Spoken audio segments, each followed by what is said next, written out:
Oh yeah, I'll do that too.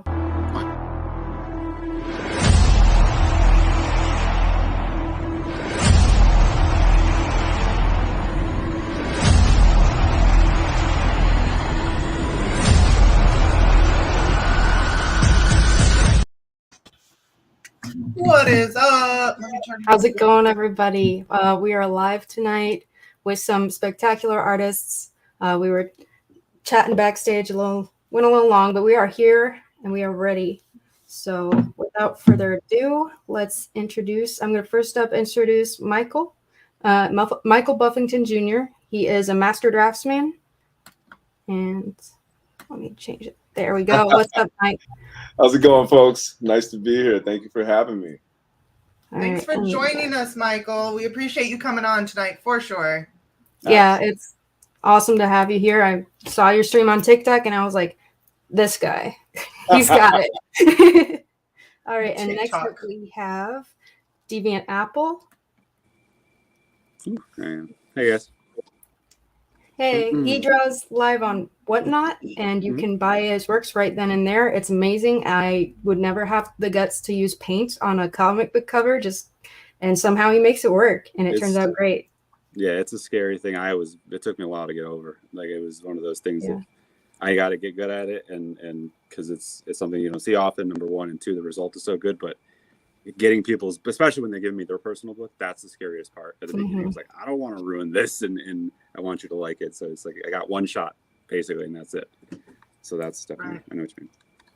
All right, let's see. Our last one here, we have Shane Volk.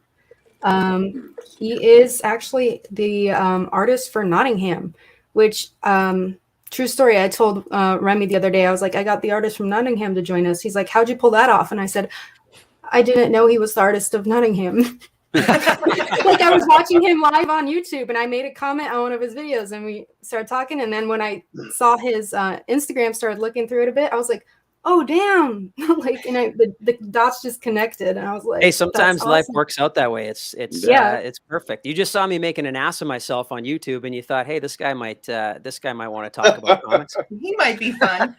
Oh yeah. Comics, art, anything you guys want to talk about. So yeah, if you guys are interested, we could do a little well, let's go around the way we entered. And Michael over here, tell us a little bit about yourself and how you got started in art in general. Well, I'm a professional concept artist, and what that means is that I do pre-production artwork for video games, animation, and film. And I've been doing that for almost 2 decades. Awesome. And the way that I got started in it was really by accident. When I was 17 years old, I had the worst job that I'd ever had in my life. And it was working the Christmas rush at UPS. And I hated it. And I hated it so much that it occurred to me that I am not the type of person that is wired to do something that I don't like. And so I began to immediately think about the kind of things that I did like, and really it all boiled down to something creative. And so as you can see, I have a keyboard here, and I'm a professional artist because I realized I'm just going to do things that are creative and things that I love, and I'm going to find a way to make a living out of it. And so I've done that. I've worked on a lot of video games, live action stuff, and a lot of animation stuff. Probably the most notable is I was a concept artist on season 3 of the Clone Wars for Lucasfilm Animation. So that was really cool. Whoa. And how I got my start.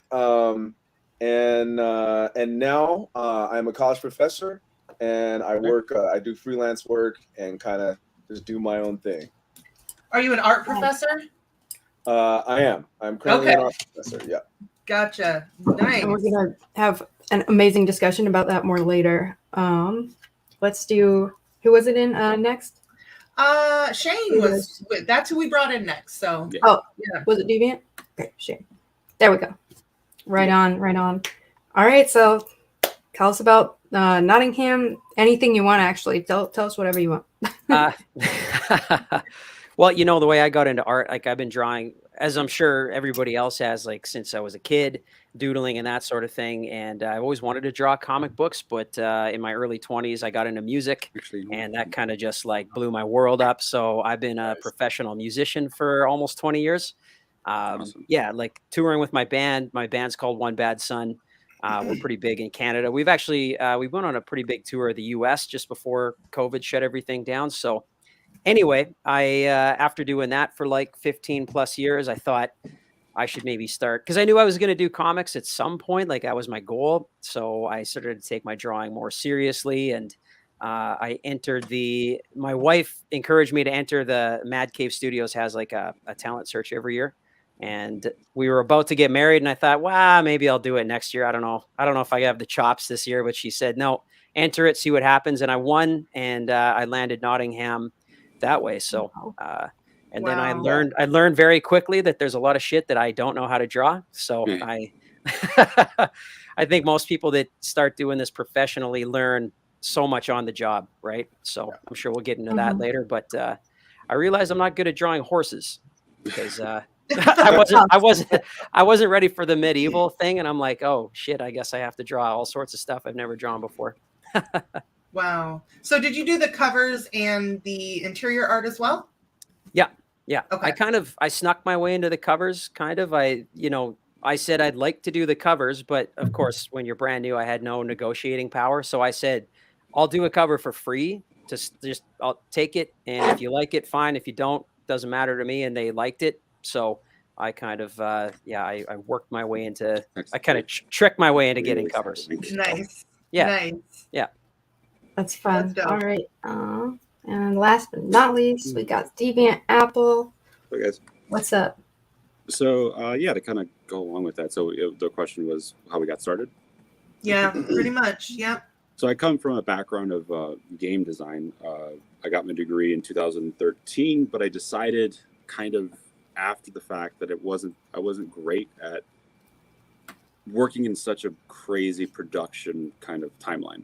That's like what I found my strength. Like what Michael was saying about, like, you kind of find out pretty quick what you're wired for and what you're not, at least, like, and that was one thing I just did not like, handling other people's stuff, and like knowing that it needed to be tailored for someone else to try, like, as I think especially Michael would know, being in the movie and game industry, it's like, yeah, it's just hanging off, like, basically the game like a relay race. You just get your thing done like in a couple of days and get it to the rigger, texture, whoever, and I just was not wired for that particular like one cog thing.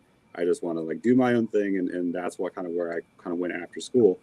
And then I was just painting stuff like regularly all the time, and everyone's like, we should vend at Comic-Con, you should vend at Comic-Con. I was like, I don't know how any of that works.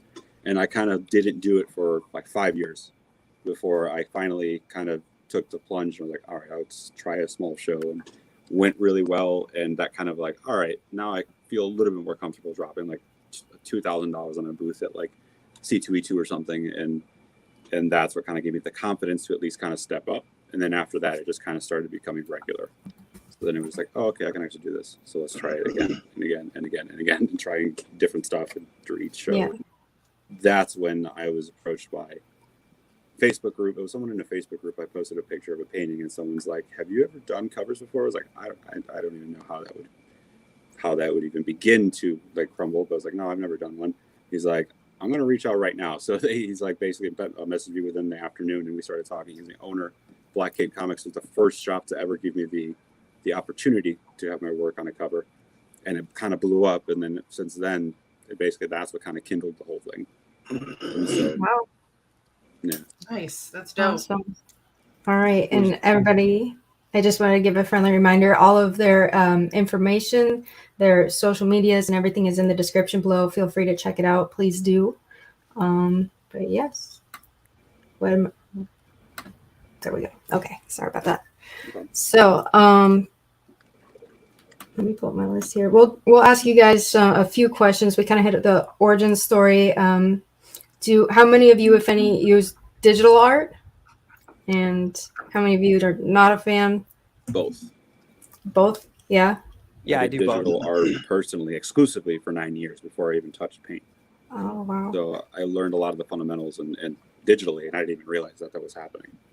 So that's me at least. But do you have a preference towards one, or are they just like different tools? They're It depends both on the. different tools. They have both of them have their advantages and disadvantages, I found, and you get a lot more happy accidents, as Bob Ross says. I think traditional wise, because you just are not accounting for a lot of things that kind of just happen. Like all of a sudden, like yesterday, I was painting on whatnot, and I accidentally got a color in the brush and didn't anticipate it. It's like, oh, that looks kind of cool, and you just I kind of rolled with it. Yep. And so that sparked an idea that probably wouldn't have happened digitally. Mm-hmm. So yeah, you've always got the eraser or the Command Z, the undo. Right, exactly. That's another everything. big thing. I've done it. Have any of you guys, Michael or Shane, where if you work? Yeah, these questions for all y'all. Instantly, just press your hand goes to Alt Z. I do that a lot. All the time. It's not there. All the time. It's like a reflex at this point. Yeah, it's a reflex. Exactly. Yeah. And your just hand starts to move. You're like, wait, no, it's not a thing. Yeah. Or I'll go to get up off the drawing table and I'll go to hit save on the paper. I think, oh yeah. Oh wow. That's great. I'm like hardwired to make sure that I'm like saving everything all the time. Because I do both. I did the first Nottingham series was pretty much all digital, except for the covers I did traditionally. But yeah, like same kind of story where I got into the second arc now is all on paper, but I'm doing all my penciling and layouts on the computer. I do that all in Photoshop and scan it out in blue line and then ink traditionally. Because for the same reason, I mean, I love it. There's just things that, ink will do that you just can't do on a computer. Like I've got a bit of a messier kind of grittier style as well. So I sort of rely on what my tools are going to do on their own, and that kind of things. Yeah. Excuse me. So yeah, I same exact thing. I love those happy accidents and just kind of what it opens up. And you also kind of have to be a little braver and try stuff out because, on the computer, you can be very precise and sometimes a little too precise and a little, I can get a bit obsessive about stuff when I'm drawing digitally, but I don't know how you guys find that. Yeah. I think it's a good way to learn your own style. Excuse me. When you do make a mistake and you're like, oh, I can work with this. And then you take it into something entirely different. Personal experience. Like I would use ballpoint pens for drawing. And when one day on drawing with ballpoint pen and I erased the underline and I saw I could make this really cool effect with the ink smear if I did it quick enough. And I just ran with that. And for many years, that was what was doodled in my high school notebooks and stuff was that style of drawing.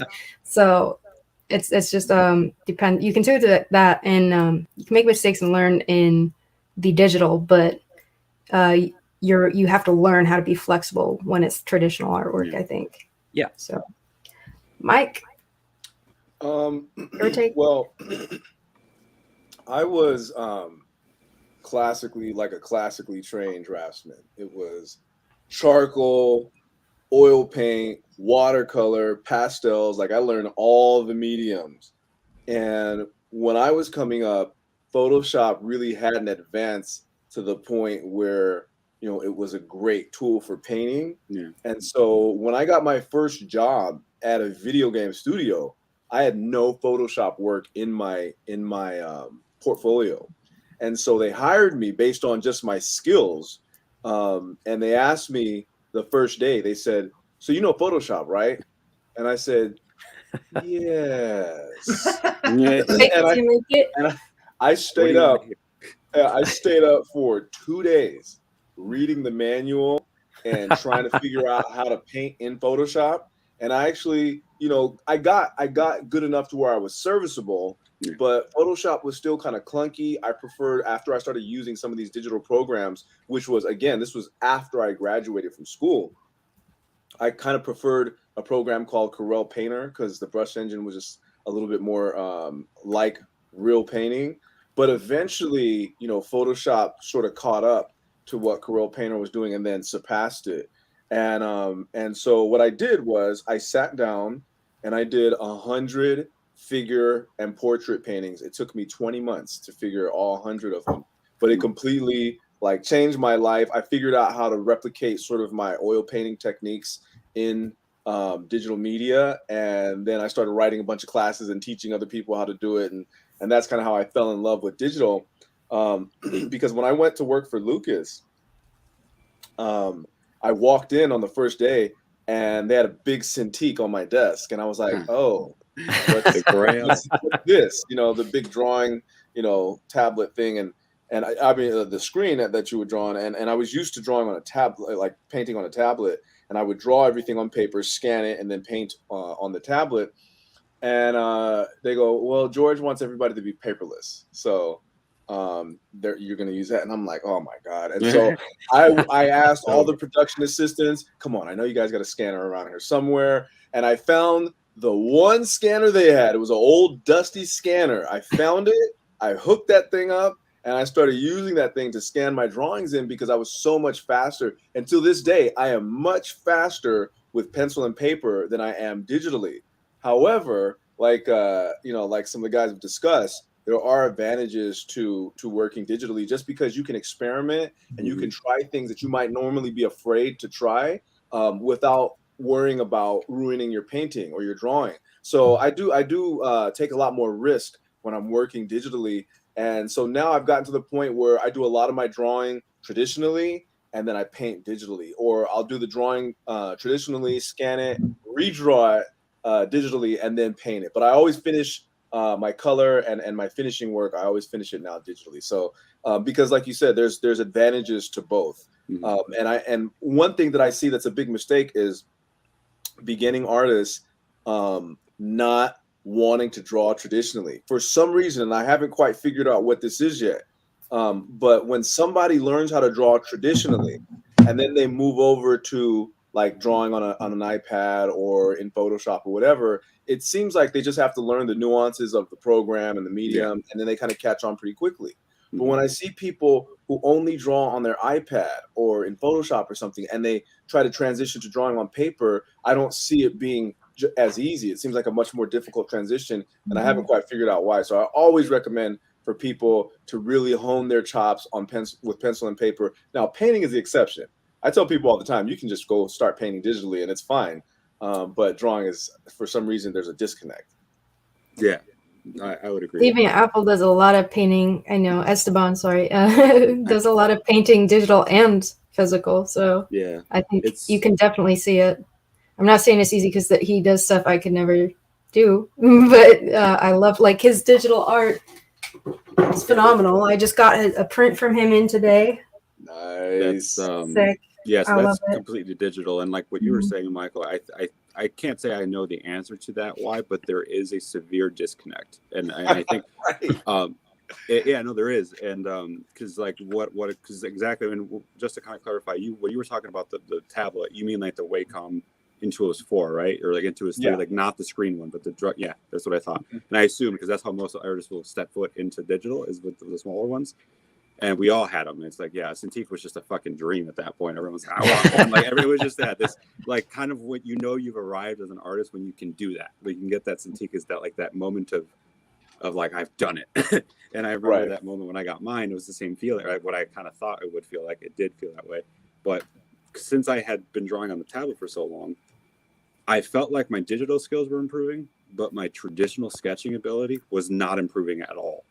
And it's because you're looking up the whole time. You're not looking at your actual pencil to paper contact. Yeah. So I think that that kind of disconnect, because it's going through it's almost like a like it's going through a, what's it called? You know how like when you send speaker wire, like and every time you put a splitter, it like makes the quality like a little bit less.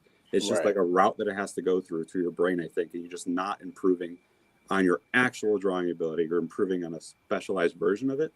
And I noticed, because I was only doing digital like only for years, and I tried to draw and sketch like, oh, this is not fun. It's just like all the stuff that I've learned just didn't transfer over.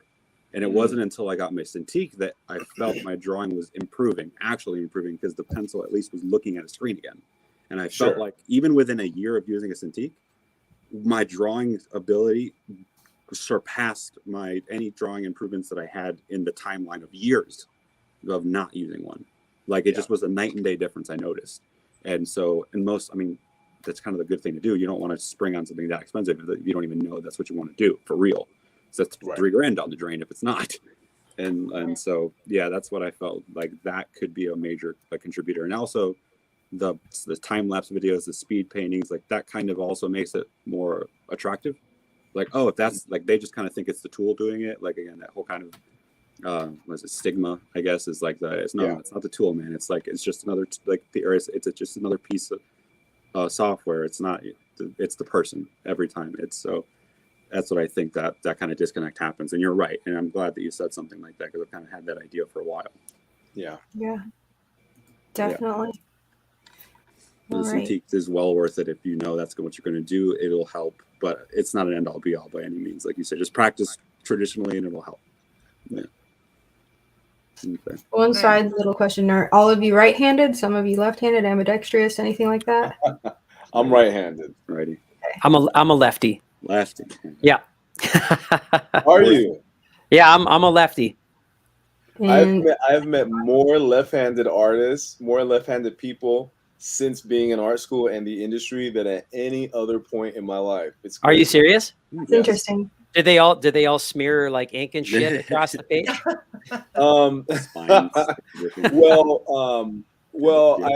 It is funny how the struggles of left-handed people doing art, like how they have to start from a certain point, and everything's reversed. Like I have this one sort of mentee, the student that I've been working with for probably 15 years and training them, is now a professional artist. But when he was in my program, and I would come over to help him, and I would come over to his Cintiq, and I would go to help him, and I'd be like, dude, why is everything on the wrong side of the screen, bro? And so before I could help him, I would have to drag all of the stuff, the layers and the tools back to the left side, just so my brain could work, but it would drive me crazy. That's so funny. Well, and like in music, it's been the same, because I play guitar left-handed, so I got used to learning everything upside down. So if I'm showing a riff or something to like my guitar player, she's just like, okay, I have to fucking flip that. Like it just. I need a mirror. Yeah, I need a mirror to figure out what you're doing. Mirror this. Yeah. And I play guitar too, Shane, because I know what you're talking about, like that idea of that righty and lefty, and like having to sit there and like rethink it. It's like, no, I have to give it to me first before I can actually, because I don't remember actually what I'm doing. It's all. It's a different type of memory, so it's like I gotta play it to even know. If you were to have me write down the notes, I don't know. I gotta sit there and think about it from like a pattern wise, and having lefty would be flipping everything. So that's that'd be insane. It's good. Hey, it's good memory work, and I also I sing too. I actually I'm the lead singer, but singing and playing is a lot like that. So you're kind of like used to your brain having to split in half and come back and try to do things at the same time. So it's probably kind of helpful. Can you write? I'm curious. So having that ability, because I struggle with that personally. Like my brain it's one track minded. It can't. Having multiple tabs open just overheats my brain a lot, and so I can't necessarily do that. So it's like, do you have the ability where you can recall and write down the actual lyrics? Can you actually remember them, or do you need the music to kind of jumpstart? No, I can usually remember the words and write them down, but it's it's a skill you learn, right?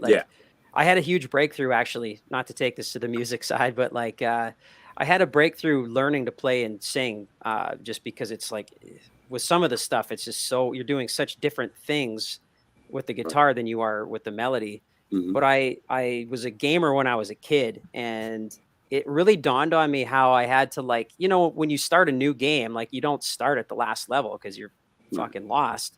You got to start with the most simple shit you can, and you work. And by the time you're at the end of the game, you could be half drunk and you're flying through buttons and you got to learn to walk before you can run. Yeah. Well, and I really learned to slow it right down, and I would play as slow as human, as slow as I had to play it so that I could sing it together, and then bump the tempo up so that I could, it helped me do that sort of having to do 2 or 3 things at once by just really slowing it down until I could bring it up to game speed. That makes sense. I would chunk a lot. I would use the melody main hits to I need to end on this specific word here, and I would kind of time it. And that's how I would. That's the only way I even remotely can even attempt it. Is but if I don't have the music and someone asks me write down the lyrics of the song, I can't do it. I'm not paying the words do not stick. I need the melody, otherwise I cannot pull the lyrics out of my memory bank. It's I don't know if that's normal or if that's that's why I wanted to ask you to see if it helps. Yeah, it definitely helps. And actually, I can do it for my own songs, probably because I wrote them, right? And you're so familiar. But if you asked me to do that for another band, probably would have the same issue. Absolutely. Okay. All right. And that's what I kind of was curious on, because I would imagine, for me, it's like I know my drawing inside and out because I literally gave birth to it. So it's a little bit different because it is coming from you. So I would see that. But absolutely. Okay. Just wanted to do have a question from Emmanuel for Shane about the Merry Men masks in Nottingham. Any artistic inspiration, or was it something you developed organically with David Hazan? It was both, actually. So the Nottingham series, so it's like a reworking of the Robin Hood legend. And the main character is the sheriff. So no one's really the good guy in it. It's very like Game of Thrones in that way. Like everybody's kind of shitty, but it's realistic. Yeah, very realistic. It's medieval times, they all have ulterior motives. But the merry men like Robin Hood and and his gang wear these kind of Guy Fawkes masks. That's sort of their deal. And they have these big smiles, and that's why they're the merry men. But no, it was David, the writer's idea to have these masks. And he said sort of a Guy Fawkes thing. I'm like a huge history buff. So I also based it on masks that Anglo-Saxons wore, these not just them, the Romans did as well, like kind of full face things. But the Anglo-Saxons had these really ornate full face masks that kind of just looked terrifying. They had mustaches and everything. So I kind of modeled it between those medieval masks and the Guy Fawkes mask and just kind of made them look as crazy as possible. So it was a team effort. That's like the Masked Gladiator where he's got the silver face. Is that what yeah. The Romans had those things, and they're mostly ceremonial. They're not super functional, but it's comic books. So, I feel like if they make it into a movie, I'm probably going to piss off like 1,000 extras who have to wear the stupid things in real life. Yep. I can't fucking see anything. Yeah. All right. I have a question that I'll go ahead and throw in the chat here. What are your main goals for your art career at this moment? And what are some things you plan to do to continue learning and growing? I don't know how to phrase it elsewise. Yeah, it's fair. I guess I can go first. Yeah. I really don't have a plan. I never have. And winging it. Yeah. I mean, honestly, I don't necessarily. I mean, that's what I do. It is, in truth, it is. I'm not necessarily not stretching. I mean, I had somewhat. I just kind of knew it was more of what Michael kind of said at the beginning of you get a gist of yourself. I think especially artists are more prone to it because you spend a little bit more time in solitude. So I think we kind of have a little bit more of an introspective kind of view. So I think you kind of discover what you want to do a little bit earlier, I think, than most, because you're not distracted with so much the high school drama, all that stuff that quote unquote normal kids or popular kids would get distracted with. And I'd say that's normal. But I think for me, I was definitely the more quiet kid in drawing in class. I think I spent a lot more time alone. And I kind of learned that about myself pretty early. But I just didn't know what creatively I wanted to do. It was more I'm just going to do it.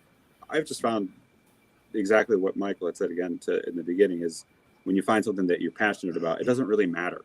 You'll find a way to make money off of it, at least live to do it. Because if chances are if you have enough passion to want to do it, there are other people that have the same passion. There always will be.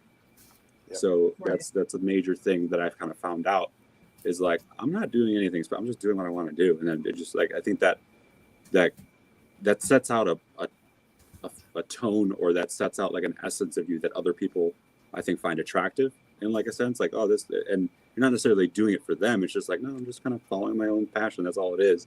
And most people don't do that for either reasons of security and money, afraid of failure is probably the biggest one. But that's where that kind of hinders a lot of people. And so that's why I've just kind of it's kind of worked out for me so far. I'm just kind of doing what I want to do. And if other people want to hire me, that's cool. If not, that's cool too. I'll just keep doing it and see what happens. Anyone else? Goals? Michael? Yeah, Michael, what do you think? I think for me, my ultimate goal is to, when I die, whenever that is, to be recognized as one of the best draftsmen that ever lived. That's my big long-term goal. I told my wife on many occasions, I want to die with a pencil in my hand. Okay. But as long as I have breath in these nostrils, I'm going to continue to train like a student because I will never allow myself to become complacent. And I've never been that way. I've always desired to become better than I am. Every day I ask myself, what can I do to become more skilled today than I was yesterday? And that's why I draw like a madman. I have yet to meet somebody who draws more than me, student or not. Okay. And that's why I call myself Drawaholic. You know, I really take this seriously. If you guys could see the stack of drawings that I've done within the last, I would say 3 Show months. it. You see this stack Yeah, of drawings let's right see. here? Show us some. We gotta see stuff. some. This is Yeah. about 2 reams worth of paper.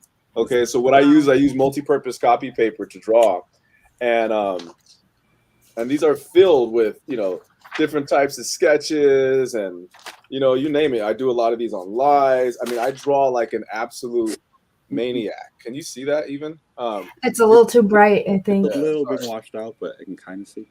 Anyway, Oh, there we go. Yeah, there we go. you get Yeah. the Oh, I like Wow, that. nice. I'm constantly drawing. Yeah. There's never a dull moment with me, right? I take it very seriously, and I'm always looking at ways. Saw that one. Yeah, you know, I remember seeing that I'm one. always looking at ways to improve my craft. Sorry about the lighting. It's all but good. my point is that I draw like a nut, right? I'm an absolute animal when it comes to drawing, because good is not good enough for me. I want to be great. I want to be considered elite, you know, and you know, whether people like my drawings or not is irrelevant. I'm going to force people to, at a certain point, whether they like the way that I draw, the things that I draw, they're going to be like, you know what? I don't really like his style. I don't really like the things that he draws, but damn it if that guy isn't good. You know, so that's really my goal, is to force people to acquiesce and say, Michael Buffington Jr., aka Drawaholic 1124, is one badass draftsman. If people are getting jealous, you're in the right track, right? Exactly. So that's my ultimate goal. But you know, short term, you know, I've worked in the industry, I've worked for other people, I've worked in some of the biggest companies in the world, I have helped other people realize their dreams, and I feel like it's time for me to realize my own. I have a former student by the name of Ross Tran, and he has a very big I know channel. who that is. Yeah, Very Ross good. Draws. So I was his very first figure drawing instructor. Wow. And Ross is such a brilliant person, because he figured out a way to blend his love of art and his love for showmanship and theater and things like that, and kind of put it all together. And he brought his personality together with his art. And now this dude, I mean, he really can write his own ticket. He can work if he wants to, or he can just continue to do his thing and make his videos and just be the YouTube personality that he is. And so that's really what I want to do, is I want to work for myself. If I work at a studio, it's going to be because either I've been given some seriously upward mobile sort of type of position, or I'm doing my own show. You know, I pitched a show and they picked it up. But for the most part, I want to start my own studio. I want to start my own, build up my own social media, so that you know, I'm making videos and sort of teaching people directly. And I've actually I'm going to launch my own art fundamental skill building program this spring, because I don't want to work for other people anymore. I'm tired of it, and I am no longer interested in depending on somebody else for a check, for healthcare, for any of those things. I want to create, and I want to really sort of write my own ticket creatively, because I feel like I've gotten to the place in my life, in my career, where I've earned the opportunity to do that. And so I'm pretty much going to do that or die trying. That's pretty much Amen it. to that. I love it. Yeah. Amen to that. Working for yourself. That is Yeah. the ultimate goal in life, right? I Absolutely. do have an add-on question about that. You did make me remember something when showing me the stack, and you told me how often you draw. For me, it's maybe 4 times a week. But once I get started drawing, I'm there for like a few hours. And I remember when you talked, like, it's like going to the gym. You can't go to the gym once a month for 6 hours and call it good. You got to do it in snippets, and that's very true. That's very accurate. What would your advice be for people who are having a hard time finding the motivation to stay on top of it? Well, here's the thing. I tell people this. If you want to make a living at art, then you have to draw like your life depended on it. Because ultimately it will, right? If you want to make sure that you can eat, that you have a roof over your head, that you have clothes on your back, and that you have, you know, all the things that you need in life, You need to be serious about your craft and develop your craft to a point where you can compete at a professional level, where somebody's actually willing to pay you money to do what you do. You know, and what I always tell people is, you know, being an artist is not enough. You have to train like somebody who is very serious about their craft, because success artistically, or really in any endeavor, whether it's music or whatever it may be, is consistent effort over time, period. Yeah. Binge drawing does not work. And what I tell people is, if you are having trouble finding the motivation to work in the way that you need to work in order to become a serious professional, then it may be that this is something that you enjoy doing, that is something that helps you blow off steam, you know, it makes you feel good, but it's not necessarily your passion per se, because people pursue hobbies and passions with different sort of energy. You see what I'm saying? And so you don't have to tell somebody who is passionate about dating somebody, you know, hey, maybe you should ask them out on a date. Maybe you should bring some flowers. Maybe you should do that. They'll just go and do it because they're seriously into that person and they want to commit to that person, right? So if you have to coax somebody to draw, if you find yourself having to coax yourself to draw or create, it could be that maybe this is something that you like to do, but there is something else out there that is you would be more passionate about. And I always encourage people to find what that is, because there's no sense in dedicating a lot of your time to something that you're not truly passionate about. And there will be times where you maybe don't necessarily feel like drawing, and that's okay. We get to those points, and that's when we take a Netflix and chill day, or we take a day and go and do something else. A cheat day. Yeah. You know, that's fine. You don't work out 7 days a week. At least I don't, right? I work out. I sure don't, and it shows. I work out 4 or 5 days a week, and I probably draw about 5 days a week. Usually what stops me from drawing is usually I'm making some music, and that's taking up the better part of my day, or my hand is saying, hey buddy, I need a rest today, you know, and I'll take I'll take that rest day, and that's okay, because I know that I'm drawing for hours all the other days. And you know, and what I tell people, look, I tell people, if you are feeling unmotivated, but you're still understanding that you have to perfect this craft, just pick up your sketchbook, draw a couple heads. That'll take you probably about 20 minutes, because something is better than nothing, because drawing is a perishable skill. And as long as you do a little bit, it'll just keep, you'll be able to maintain. And then you'll have those days where you're really, you know, pedal to the metal, and that's where you make the big gains. But the biggest thing is just to understand what you have to do in order to get there, and how much energy you have to put into it. And in order to do that, you have to be seriously passionate about it. So people have to really be self-aware, and they really have to be honest with themselves and ask themselves, is this just something that I think is cool, or is it something that I think I'm really passionate about? And there's a difference. Yeah. Okay. That's awesome. Absolutely. Yeah, well put, man. That's I mean, that's exactly it. Like you know, like as far as my goals, I love everything you guys have said. Like that is 100% it. Like I really connected with what Michael said in the beginning as well, of like, I don't want to do other things. I used to do construction when I was younger, like anything to pay the bills. And you're like, no, especially I live in Canada. So when it's like minus 30, 35 Celsius and you're outside working, you're like, any day that I'm working 20 hours drawing, I'm like, this isn't that bad. Like I could be outside, like doing stonework. Because it's what you like. Yeah. Well, and it's the thing too of like Michael said, again, passion versus like, there's nothing wrong with having the hobby of drawing. If you love to sketch, and like that can be like incredible. But if you want to do it for a living, like it takes a lot of work, lots of sacrifice as well, right? And I know for me, like I'd love to, in the comics world, like I'd love to do my own thing. Like I'd love to, I've got some stories in mind that I'd love to draw and have my own books out. It'd be great to work for the big two for a minute.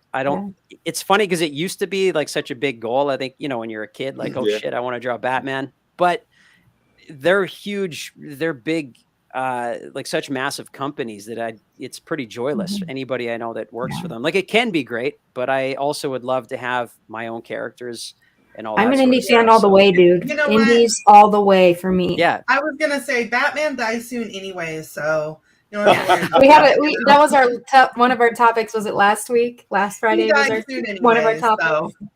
Well, you know, the thing about the big two or any of these things, it's like what I've learned the way I'm working right now, like the deadlines in this book have basically been like monthly deadlines, right? So it's trying to get 22 pages in a cover done in 25 days, 30 days, which is tough. And I do like it's right up to the ink. Actually, I'll show you. Here's one of mine. I pulled a couple of the big panels Yep. out. Or Go the big solo. the Hold on, let me splashes. make it. Nice. There we go. Yeah. I like that perspective a lot. Beautiful. Nice. That's Appreciate gorgeous. it. Thank you. Thank you Friendly so much. reminder, everybody, the links are in the description. Check this dude's work out. Yeah, it's beautiful. Awesome. But you won't Well, regret it.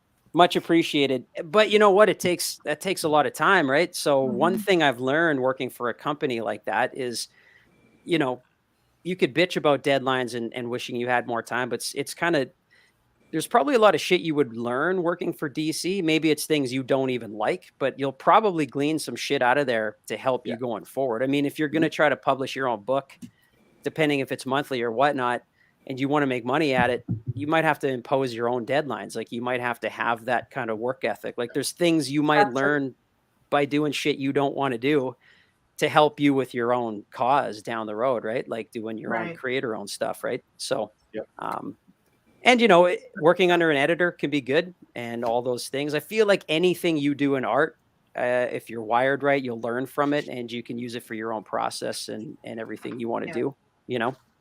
So I have a question to kind of bounce off of that before we go to Soul Twices. Because I hear a lot of artists or writers say that they want to work for the big two. Do you guys feel like that's a stepping stone to get your name out there than to go, you know, freelance? That's a great question. I'll start and just say very quickly that I think now more than ever, it's maybe seen as a stepping stone. I kind of see it that way where it's like, it's legitimizing, right? Like in the world of music, the radio's bullshit. Like it's tough. I don't really listen to the radio, but if you get a song on the radio, you're legitimized. And it's like, you might not have picked up a Marvel book for the last 20 years, but if you draw Spider-Man for one issue, people are like, "Oh shit, you drew Spider-Man! Wow, I know that character." Like that's crazy. You'll get attention. You'll get attention. Basically. Yeah, 100%. So. Yeah, and I would tend to agree with him on this one too. It's like now at this time period with how the internet has shaped things, and you literally can publish it with nothing. Like you don't necessarily need a publishing house anymore. It's like we've gotten to the point. And I think what kind of happened with the music industry, where the internet kind of blew it up and showed like, no, we were just talking about this earlier. We were like just literally 10 minutes before the podcast. We were talking about that specific topic of how the music industry kind of, you saw the control publishers had, and like that was with like with the record labels. It mirrors that kind of same power structure. Like you need to go through us if you want your stuff to be seen, but that's not the case anymore. So I think now that kind of still gets a lot of eyeballs on you when you can, and also as a fan, I think like just to get your name associated in actual canon, it's something special that everyone, doesn't matter how, I think you can deny all you want. There is a PCU that's still, but it would be cool. Imagine, like just to have that thing. So it's not necessarily end all be all, because I've kind of let that go too. Yeah. The obsession, I wouldn't say obsession, but like that goal, it's like, no, that's not my goal anymore. It's like, if it happens, cool. If not, I'm not going to lose any sleep over it, because I'm doing my own thing. I'm just kind of drawing what I like, and I'm just kind of follow that golden rules. Like keep doing stuff that you want to do, and as long as you put your actual effort into it, something will spawn out of it. Something positive. Yeah, I agree, absolutely. Yep. Nice. Yeah. So that's similar to this question. Anyone else want to say about the effects social media platforms, how they may have shaped, inspired, changed your artwork, your focus maybe? I've talked you about see what's in demand, and maybe you're inclined to work on something like that, or I don't know. Maybe I'm taking Soul Twice's question too far. No, that's a very good question, because like I think people really need to realize is like social media. Yeah, it is great and beneficial, but again, it's the type of person. Everyone, we learn algorithms and stuff. It's not necessarily meaning the system is bad. It's just you kind of have to use it and see it for what it is, because just because you throw something online doesn't necessarily mean everyone's going to see it. Of course not. But what I found, at least for social media really was beneficial is like Facebook groups, for example, or like groups in Reddit, when you can hyper focus your where you post. That makes a massive difference. And because then it's exactly how I got put into the industry. It's like I posted in a group that was in comics. Like it was this very specific Facebook group. It was open to artists. I posted a couple of pictures, and then that's where someone who owned a comic book, who was already a member because they have similar interests, you get a hyper concentrated group of fans that all have similar traits. Chances are someone in somewhat power can see your stuff. Right. And the word gets around, and I think that's where you can use it to your real benefit. Because posting on Facebook and Instagram using hashtags, it's not really going to get you anywhere for the most part. And I would say, yeah, just keep posting your pieces on specific areas, and that's going to yield so much better results than just throwing it up on your timeline or Instagram, and that's it. From my experience, social media has been really amazing, because art is a very isolating sort of endeavor, right? And many artists I know are amazing, world-class artists, and nobody knows about them. Like I just told my students today about an artist by the name of Amy Beth Christensen.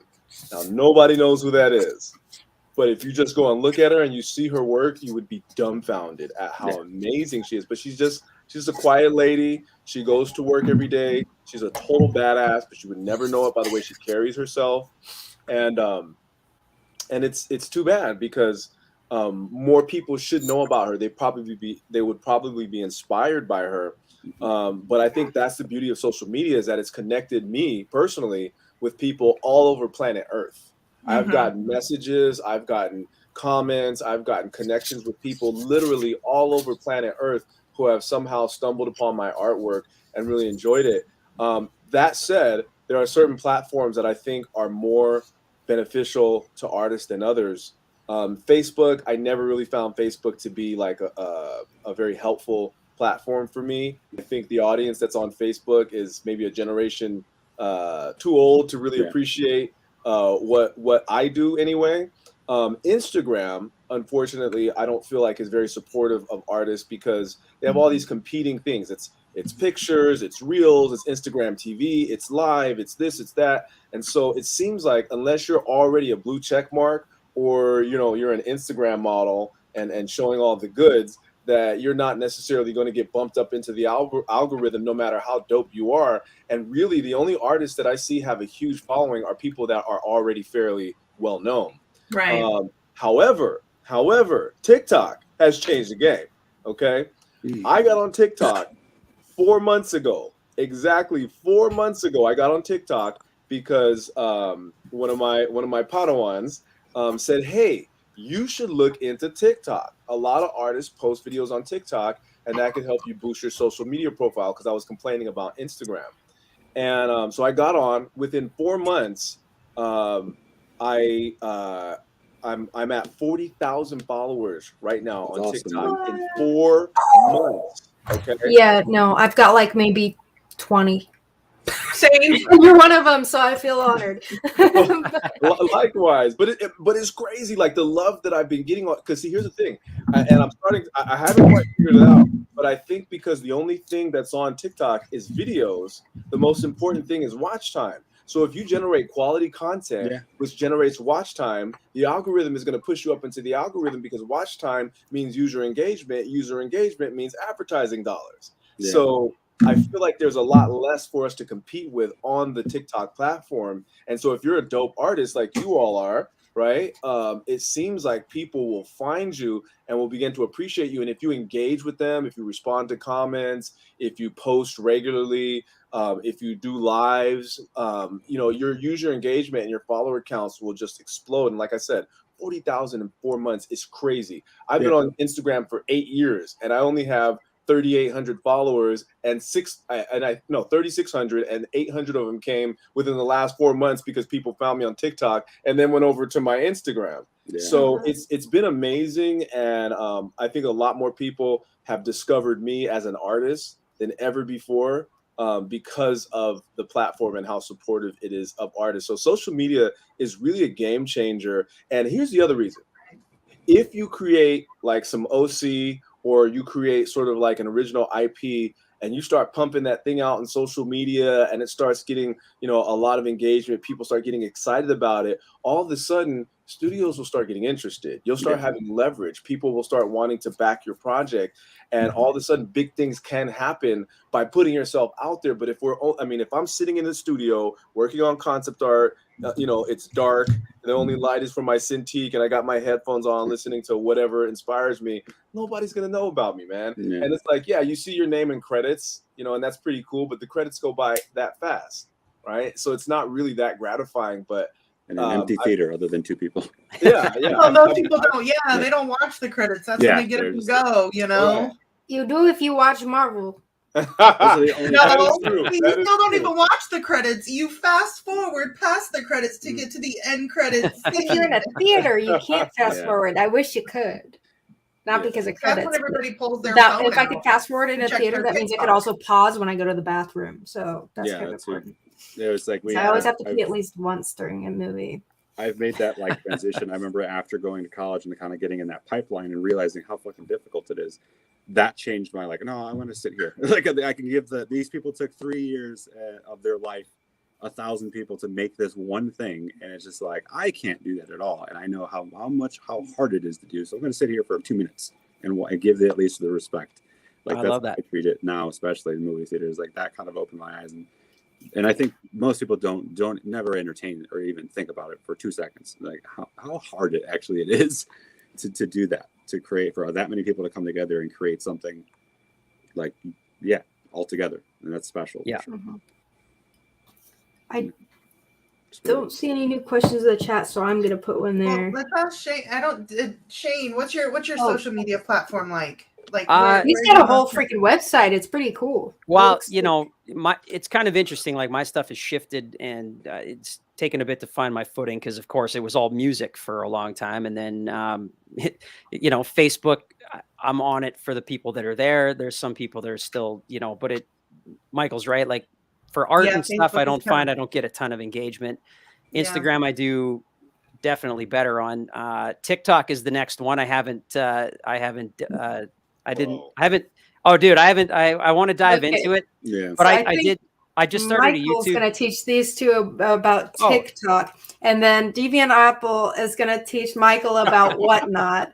We're going to figure it out. We're just going to have an after hours teach us about whatever show. Teach us about every platform ever. I'll tell you, my thing is my wife's been on me about getting on TikTok, and I'll wrap my brain around it 100%. My thing though is getting once I got the books, there was so much shit eating up my time, and I was wasting too much time on certain things. So when the right thing happens, I have enough people saying it's time to get on TikTok. It's the universe is letting me know that's the thing. But I've also been very careful to be careful with my time. In this game, when you're not sleeping enough already, and then you're well, I'm just going to jump into that and not, I guess the best way to say it is I don't want to go on TikTok. Yeah, man. And also I don't want to go on TikTok and not do a good job of it and not understand it and just be well, I'm there. Come check it out. Understanding what you're doing there. I just launched my Patreon. And I wasn't really into that for a while, but it's been going really well because I figured out the right way to do it for the people that want to be there. Right. So it's a good use of my time as opposed to just being I'm just going to jump everywhere and not do a great job of any of it because no one's discovering shit that way. And you're spreading yourself so thin. It's not exciting. I started a YouTube channel not long ago called The Midnight Drawer where I just That's where I found you. Yeah. Yeah. I sit and drink whiskey and talk to people and, just sketch for an hour. So that's been really cool, but definitely the next thing is going to be TikTok. And I think my last thought on social media is that it's no matter what you're on, it's very symbiotic. If you work your ass off and you're drawing all the time and you have things you want to share, that's great. And it happens, your success will happen in a symbiotic way. I think for people that are if you think that social media will make you famous, and I just have to put my art on TikTok and I'll blow up. It's that's not the way it works. Right. And I think that's when you talk about social media, it's a bit dangerous because some people are always looking for the magic bullet and they're oh, so is it so I just do well, if I get a YouTube channel and then it's like, because I got a buddy that's got 40,000 subs, it's like, no, like you don't just hop on and like you blow up. You know what I mean? Because I really Yeah. truly believe talented people, no matter what era you're in. Like if it was the 80s, I would be flying to New York and I would be like bugging people at a comic company and being like, look at my shit. Like I would make my way up there. We're in an era now where it's like you have so many different avenues. You don't have to do it that way anymore. So if Right. you're smart about it and growing it, you can do it, you know? So I think, yeah, absolutely. Social media can be an absolute game changer, but it's still something you have to put work into. Absolutely. Yeah. Oh, and do absolutely. right. Oh, you know? for sure. Like nothing's Oh a my silver God. bullet in art. Doesn't matter what art you're in. There's no silver. There's no like, Yeah. you take this pill and you become famous. Like if you're an actor, you don't just blow up and become the next big actor. Like Mhm. there's so much work behind the scenes, right? Yeah, no, I think you're definitely right on that. And one thing I kind of want to add to it is like, although it is, I would agree with everything you've said too. But if you're even if you don't do much, because I've never, in all of my covers, I've never reached out once to a single comic store, and I have about 30-ish publications, and like all from different shops. I was so far removed from the industry, I didn't even know that's how it worked. That comic shops can I didn't even know what variant covers were. I had no idea, and I was like, okay, I'll try it. And so like, and ever since then, I've never reached out. It's like if you believe your stuff is good, it only takes one person to realize that. And like when I find something, or I find a new artist, or I hear a product that I love that actually performs the way, like, holy shit, this is awesome, I tell everybody just out of my own free will. Like when people really believe in that and like think that you're awesome, like truly, either for what reason, they will talk about it. So then that's kind of and that's always been a thing. So I think that all social media did is cranked at the 10. Yeah. Because now, since everyone has a voice, you get that crazy spiraling, like compounding interest effect that you would never have gotten 20 years ago.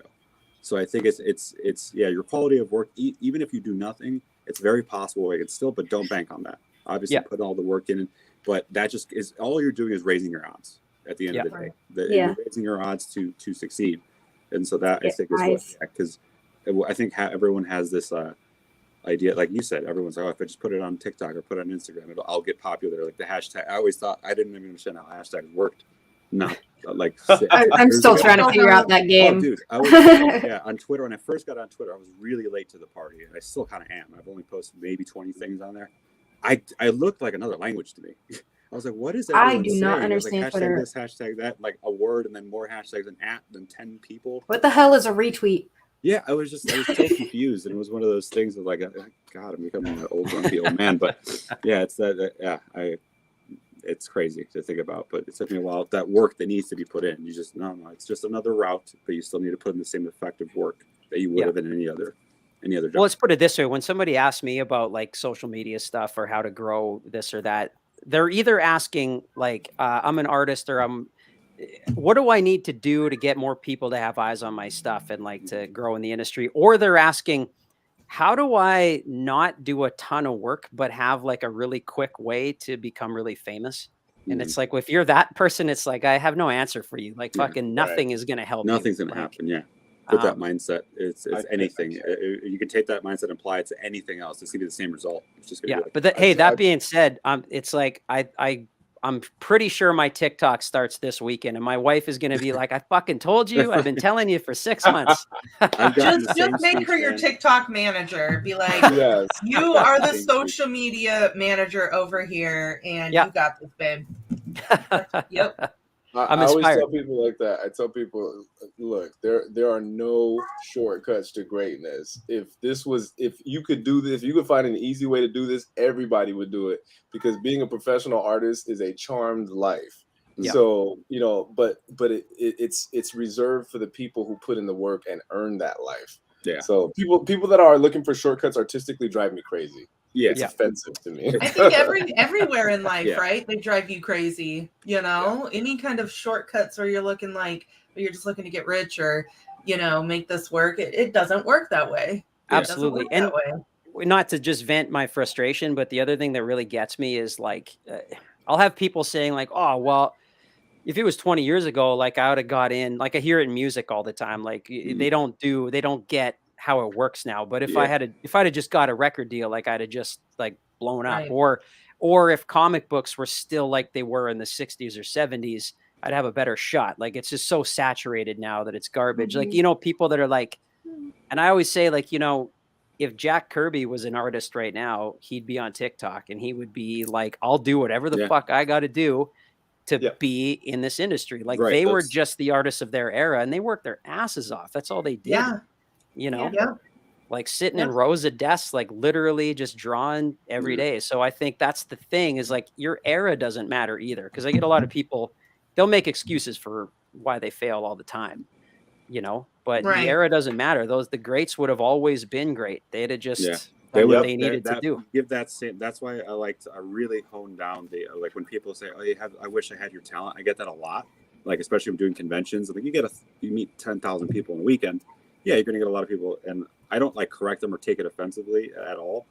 Like if someone like really, I can tell they're an artist if I can get that vibe that they're aspiring, I'll be like, cut that out. Like it's not talent. It's not real for the most part. It's just what I like to tell people to be like funny / kind of snarky is when like they say something. No, you don't wish you had my talent. You wish you had my drive. Is what you wish. You had. That's the real thing. One of That's my it, bro. Yeah. That's it. Yeah. one of my favorite chefs. Before I was working in culinary arts for a very long time before I quit my job and moved from Nebraska to California to sell comic books full time. And I know a crazy story there, but one of my favorite chefs, he would say, it's not about passion. You can have passion about anything. You have to have desire. You have to want it, because passion will ebb and flow.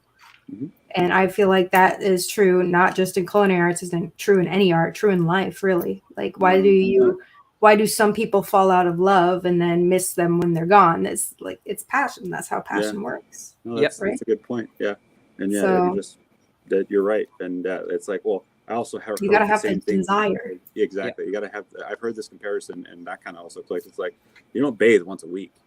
You need to keep doing it in order to. At least I hope you don't. If you do, oh right, yeah.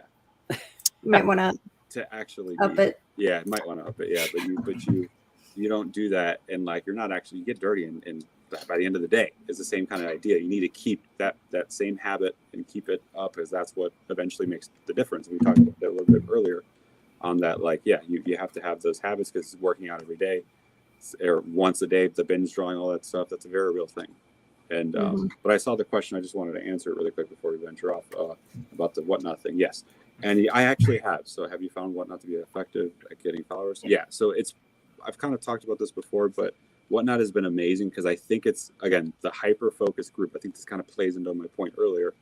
The people on Whatnot are so just engaging and so much fun, and everything about the community. It's like anyone that it takes, like Instagram and Facebook and like TikTok has so many other uses. This is designed for one thing and one thing only, for auctions and people to come together and like buy. You go there with the mindset. eBay any day, because you get to have a personal interaction with these people, which is why I would always do, before Whatnot, we would do YouTube auctions. Me and Amber, we'd do them like all the time, all week long, YouTube auctions. And don't get me wrong, they're fun, but now that we have Whatnot, it's another platform, and we get that speed, but we still want to maintain that communication. You are touchable to the people, you know, like you are within reach. They can discuss with you while you're still earning a living. There's a stronger connection there, and there's like, it turns you into a real person and not just a. Right. And I think that's why, like, I mean, I love podcasts and stuff, and so like I it's one of those things that I think it's because people are really realizing the 2-hour, 3-hour long, and seeing the actual, like, the real person is way more of a deeper connection than anything else. Well, seeing you create the thing that they're gonna have in their home if they win, right? Like, that's not just able to say, I witnessed the creation of this piece and bought it on the spot. Like, I'm glad that you that's brought wild. that up. I brought that because I've thought about that. And like, I think that's playing a big factor here. Is like, not only are you seeing the creation of it happen before your eyes, but I think that's like a bridge into a new level of connection, because most makes it people more don't get to see personal. that. Every time you look at that piece, you're going to remember that the conversations you had, what was going on. Exactly. And that's you talk about your art as you're doing it. You're like, oh, here's what I'm thinking I'm going to do here. You take suggestions from the chat as well. Yeah. Like crossing out the House of Slaughter, or it was something's killing the. That was funny. And you re-titled it, and that was somebody in the chat's idea, and yeah, it was just really cool because they can help you personalize it and stuff. And Michael's done the same in his lives. He'll be like, "What color should I do this?" And he plays around with it a little bit, and it really engages his audience. It becomes it bridges the gap between a famous person, right, and somebody who's everybody else to me, and this is personal. It's being to in me the now. VIP section basically is what it feels like. Yeah. And exactly. lack of better terms, but yeah, no, it's been the Whatnot crowd has been amazing because the first step when you get the app is like put in your address, put in your card. It's like you have to be kind of serious, if not at least to be like, I want to check this out. So you already have enough interest than the average person on any other platform because they have their family on there. They have a lot of other motives to get them on that platform versus one motive here, one motive only, to basically just buy stuff. Like see collectibles. If you're one collector, you see all those categories like, oh man, I'm like the kid in the candy store. Let me check this out. You start going through all your favorite subjects and seeing all the shows under that particular group. Then you get it's just a brilliant. The second I saw it, because I had no idea what Whatnot was until they reached out to me, and I was like, what? And I checked the app out. It took me 10 seconds to look at that UI and be like, this is brilliant. Like I'm downloading it now. Yeah. Yes, please do so. I actually have gone live on there a few times to do art. I didn't sell it because I was working on other commissions, but it was just like a sub push and just to hang out with people. Like I didn't sell anything during a show. And I was like, hey, this is a fun platform to go live. I do need more followers. I do giveaways when I reach certain like milestones of followers. So I'm gonna do a draw, and maybe some people will hit me up on Instagram, and I've gotten followers, whether it's from selling books or from just doing art live there. Yeah, I've thought about that idea of like, I don't know if it's frowned upon, but maybe I should do it more because I only tend to do that, and I do this a lot because I know my habits. When I find something that I like, because the engagement, I feel that fire again, Whatnot kind of kindled, in the sense of just like the amount of I think I've painted. Well, we were looking at the sell numbers earlier. It was 440 something items sold in 2 months. 80 to 90% of that is all original covers that I painted. So I painted about 300 covers in 2 months. Like wow. It was, and I didn't even realize it happened. I looked back and like, wait, what the fuck happened? Like it was one of those things. That, you don't remember it because you have to ship it. Exactly. That's why it's out of sight, out of mind, right? Right, and it's just like, and I get so like honed in and like tunnel vision that like, I guess they call it the flow state. You like get up and like it's almost when you're driving and you don't even remember how you got home. You're like, wait, did you like teleport and you don't remember the turning that you might want to see a doctor. No, I'm just kidding. You might have narcolepsy or something, but hopefully not. I get that a lot where I'll be so either tired or focused, your brain kind of goes into autopilot and you're just kind of doing it. And because I remember before I couldn't finish a single Drawtober or Inktober. I didn't have the discipline to do it. I couldn't. I thought about 30 days in a row, like, oh God, that sounds awful. Like I would try it every year and then fail within the first week. Something would always come up and I would feel like, man, I can't even do 30 days. But then with this, for example, but I've kind of done live sales, we'll get 80 commissions in a single night, but then it takes me a month. I sit there and I camera it all out. And before I even realize it, it's like, you've done more work in the last couple of weeks than the 10 Inktober's combined. In way less time. So it's like I know my tendencies and what motivates me, and so I rode that Whatnot wave times 10, and I'm just like, let's go. Like I'm gonna ride this motivation until it basically kindles. Yeah, and seeing you and what you do on Whatnot inspired me to be like, Michael, you got to check it out because you're doing the same thing on TikTok, but you're not selling it. Yeah, you can make a little side money. You know, you gotta check out. You know, at the end of the day, you have to try every platform, right? Yeah, you have to try every platform and figure out which one works better for you as a person, for your business, for your art style, whatever one works better for you. Shane too, with your midnight. Figure out. Yeah, you gotta try them all, and you might like. Everybody was telling me get on Twitter, and I was like, okay, I'll start a Twitter, and then I was like, I don't like Twitter. Forget Twitter. It's too political. It's not my platform. Yeah. It's where people go to like be Karens, from what I gather. I don't know. I don't even get on there. I have like one follower, and it's my 13-year-old daughter who helped me. I haven't checked it. I went there. I had to make one for something, and I made it a new one, and I just uploaded all my art and was like, okay, that's that. And I check it maybe once every other day, and then I say, okay, I don't know what this even. I don't know how to navigate this, and then I close it. So I'm on it like 5 seconds out of 48 You hours. just got to figure out your platform for sure. The aroma that I'll I get try from it. Twitter. I'm open to anything. I get the vibes from Twitter as like an elitist group. Like, it's just like anytime I ever hear about someone getting in trouble, it always comes from Twitter every single time. Right? I'm just like, it's never Like Donald Trump. rare. No, It's like I'm not someone going posted into on politics. Facebook 10 years ago. It's like, no, it's I always stay the Twitter. hell off every of single one Twitter. of them. I It's think not that's a even- smart idea. Yeah, I go on Staying off of Twitter. Twitter. I go on Twitter to read tweets and Yeah. then get off of Twitter. Yeah. Yeah, it's entertaining. Maybe like it depends what I you're don't looking do at. that much I've anymore. seen some people do some funny Like- stuff. I get the allure because I love comedy and I like the limit on the characters forces you to be economical with your words, and that's kind of what jokes are at the end of the day. It's like, yeah, it's just timing, setup, and punchline. And you got to do that within a sentence, and that's why I think, and that's probably why actually, now that I think about it, people get in trouble because there's a lot of people. Every comedian ever has one tweet back 10 years ago that they made. It's like, I probably shouldn't have done that, but they were Right. trying to make a joke, and they sit there and they're trying different things and throwing stuff at the wall. And like, yeah, the one bad one that wasn't funny and was also kind of offensive, but the more important thing, it wasn't funny. So it just looks terrible. Right. And like, and that's what they say. If you take a transcript from a comedy club and you read it like a bailiff, how does that sound? Way different than you did in the club. And that's yeah. That's so Twitter is. true. Yeah. Twitter's the first thing that any like lawyer that's trying to get you will check. I feel like it's so. Be it's careful. Like, all right, let's do this. Like, it's just like, yeah, it's so common now. It's like one of those things. Yeah, it's like part of the procedure. Step one, check Twitter. Go back and dig everything that you can. It's just The way that I've used it, like you just scroll down and it's just art, and which is fun to like see my progression of art. Like that's the first commission I did, and then you scroll up and you see like how I progressed in different styles and stuff. So that's the only thing I'm going to use it for, and I'm cool with that. Good. And I say I'm not saying Twitter's a bad. It's an archive to me. Yeah. My That's personal profile. That's how Twitter or not Instagram basically is for me. I use it like a quick. Mm-hmm.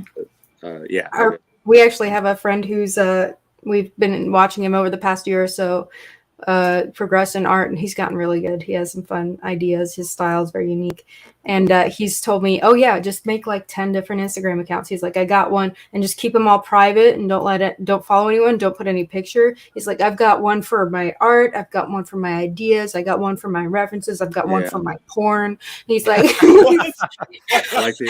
it's fine. It's limitless. Make as many as you want, just make it private and just use it as like the cloud. And I'm like, okay, that's pretty clever. That's actually really good because his name's Tricky Trapster. No, why that's really good is because it's all algorithm based, like we were talking about screen time. So if you're in the particular mindset, that account might not get all the crazy shit it would be if you were just the one account because you're spending your time. But if you go in your art account, the algorithm's only going to give you art stuff related because that's what you're looking at when you're in that account. So to me, that actually is not a bad idea to have that many basically versions of yourself, so you can jump in and just be like, all right, I just want to look at this. Because if you just look at puppy videos on YouTube, it's just going to show you puppy videos over and over. Yeah. So it's not necessarily an evil thing. It's just humans that are not self-aware get triggered basically, and they get so mad, and then they're spending the time typing out their angry response. That's what the computer's measuring. You just spent 2 minutes typing this thing out, and that's just oh, you like that? I'm going to give you more of that shit. You want hate in your lives? You can have more hate in your exactly. lives. It's like, you like getting mad at stuff? Or here's another one. How does this make you feel? It works. I like to there's sometimes where I find angry people and I like to laugh though. So I feel like the algorithm sometimes gives me people that are really mad about something so that I can have a nice hilarious. Nice giggle. Yeah. There's very few things that bring me joy. Like we were talking about this yesterday also about I follow a number of science pages. I'm willing to bet my life on it every time. There's at least 10 religious people talking about God in the sense of every time. I'm like, what are you guys doing? Like, or are you following this page? I don't understand. It's like every single I have an uncle that I am not blood related to that just super he's in some hillbilly band. I used to play fiddle with him, but I outgrew that. I surpassed that. No. But he has some very harsh ideas. He tried to convince my grandmother of 99 years old now, I believe, that she shouldn't get the vaccine because there's microchips in it and they're going to track you. Bill Gates, that whole thing. I'm like, bro. I mean, at least it's getting. You're entitled to your opinion, but please stop forcing health advice onto a 90-something, nearly 100-year-old woman.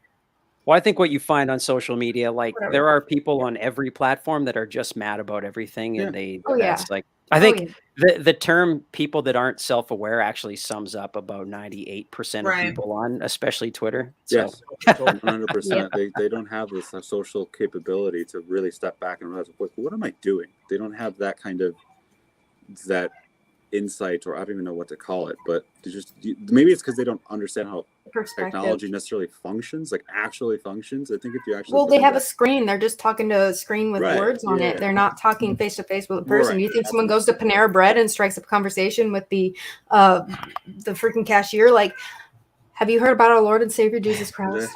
Like, no.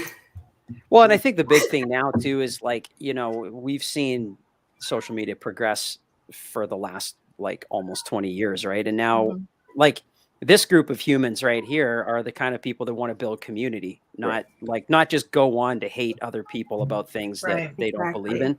And that's the cool thing that we're talking about is like building community for people that are into what you're into. Right. You love to watch people draw. You want to know about art. You're into movies. You're like, you can have these amazing places that you can build community as an artist. Also, you can, you know, you can make money and support yourself and, you know, again, not do stonework for a living. I mean, there's this kind of beautiful place that some social media is growing into. I mean, obviously the pandemic has just made people's anger worse and they're just hating on everything. But I'm finding now the more I stay away from that stuff, and even myself, just I've got to tune those people out and 100%. Try to keep my community strong and like invite people in to like, we talk about art here, like my YouTube channel. That's what it is. It's like, we talk about art here. It's not this isn't the political space. Yeah. I don't even care where you come from politically. Just like, there's no hate speech here and no bullshit. Like that's a rule, but we're here to talk art and talk about shit that we like as a community. Do you know what I mean? We're connecting on something we have in common.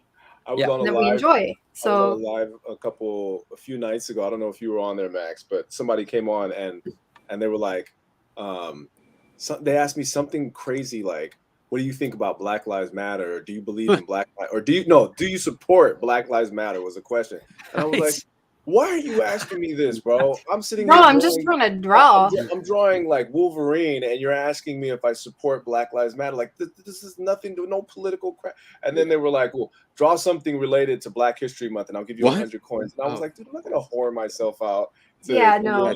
Like I have a hard time just like asking people to subscribe because I feel like, so. Well, and I mean, that's just it's so sad. Like, what a sad people story. Just have one thing on their minds. And they also want to fish. They're fishing. They're fishing. They want to start shit. They're trying to goad you into saying something, or it's like, nah, get out of here. Yeah, like seriously. Karen had one too many White Claws. Y'all know how it goes. Yeah, that would have angered the shit. Yeah, I have a random question that I have to know before we go to Max's, and I want everybody to answer, and it could just be a super quick answer. I want to know your favorite artist besides yourself, because obviously you're going to be your favorite artist, right? Your favorite artist and your astrological sign. I'll go first. I'm going to say this, and no hate to anyone here, but right now it's Gorkum Demir. He drew my current all-time favorite cover of a book was drawn by him, so I gotta say that. Well, you can unsubscribe to me then if I'm not your favorite. Never mind. And Max, what's your sign? Probably a stop sign. Damn it! You took my job. Oh damn! I'm Pisces. I'm a Pisces. There you go. All right, let's go over to Esteban. I'm sorry, what was the question again? Okay. I forgot. Your favorite artist besides yourself. Yes. And your astrological sign. Gotcha. So John Ferneroff would probably be up there for right now. How do you spell that?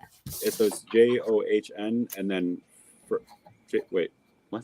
Ferneroff? We'll Google it. It'll fix it for us. Ferneroff? Ferneroff. Let me see if I can type this. Yeah. I always pronounce like he's one of my favorite artists, but I always tend to, again, words don't register. I have been taking notes, guys. Let me see that one more time. So let me one more time. Can I see that? It's just I've been taking notes on everybody's advice. Oh, gotcha. You know what that is?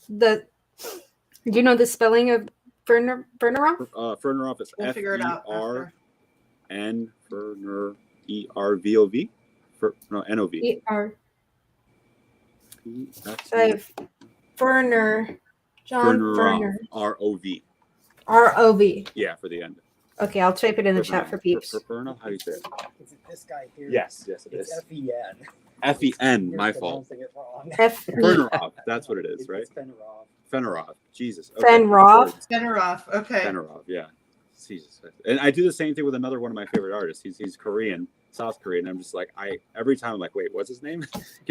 Again, words do not stick to me. I don't know why. It's just. Okay, I put it. Is this correct? And look at the bottom. I believe it. F-E-N-E-R-V. F-E-N-E-R-O-V. Yes, you got it. Okay, Cool. got it. Sorry about You that. And what's your sign? What is your astrological sign? July 13th is my birthday. So what is that? Really? So you're a Cancer, man. You have you have my son's birthday. The same day? Same day. That's awesome. Wow. Yeah. Same exact day. 13 and Nice. turned out my lucky number. All right. Then we can go to Shane. All right. Well, I'll flip it. I'm a Pisces. Okay. So Same. yeah. Fish gang. 2 Pisces in the house. Love it. I have like a revolving door of favorite artists. I'm like, Yeah. I'll be like into somebody and I'm like, oh shit, I gotta like, and I'll get like crazy about it and I'll buy all these books and I'm like, start aping their style to like learn shit. And then like 3 months later, I'll be like, I'll discover somebody else and want to throw away all my art and like be that person. So I have a revolving door of people. But right now, I've been super into Bill Sienkiewicz art. Like You would love my boyfriend Remy. He is all about Bill Sienkiewicz. he's a I called Sienkiewicz. him Oh, yeah. Bob. I confused him with somebody else whose initials are BS. That's all I remember, and he laughed at me. So, Well, but you knew what I was talking about. yeah. I mean, I just Sienkiewicz's stuff, like, and I can feel like my style going in a direction that's a little more abstract, maybe. Like, it's a hard thing to dig down into, as you all know, with art, to be like, especially with comic art, where it's very like, here's the action that's happening on the page, to get as much emotion into it as you can. And sometimes if you're drawing script like verbatim, it can get really stiff. So Sienkiewicz is just like so experimental.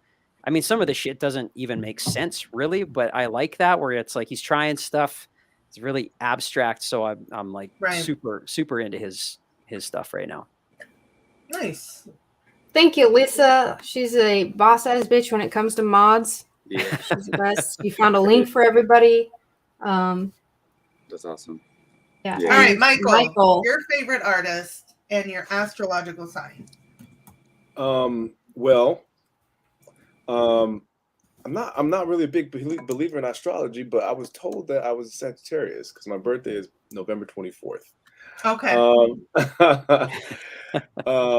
And my favorite artist, boy, that is like Sophie's choice. It's a loaded question, isn't it? Yeah, it is rough. That's a rough one. I would say, gosh.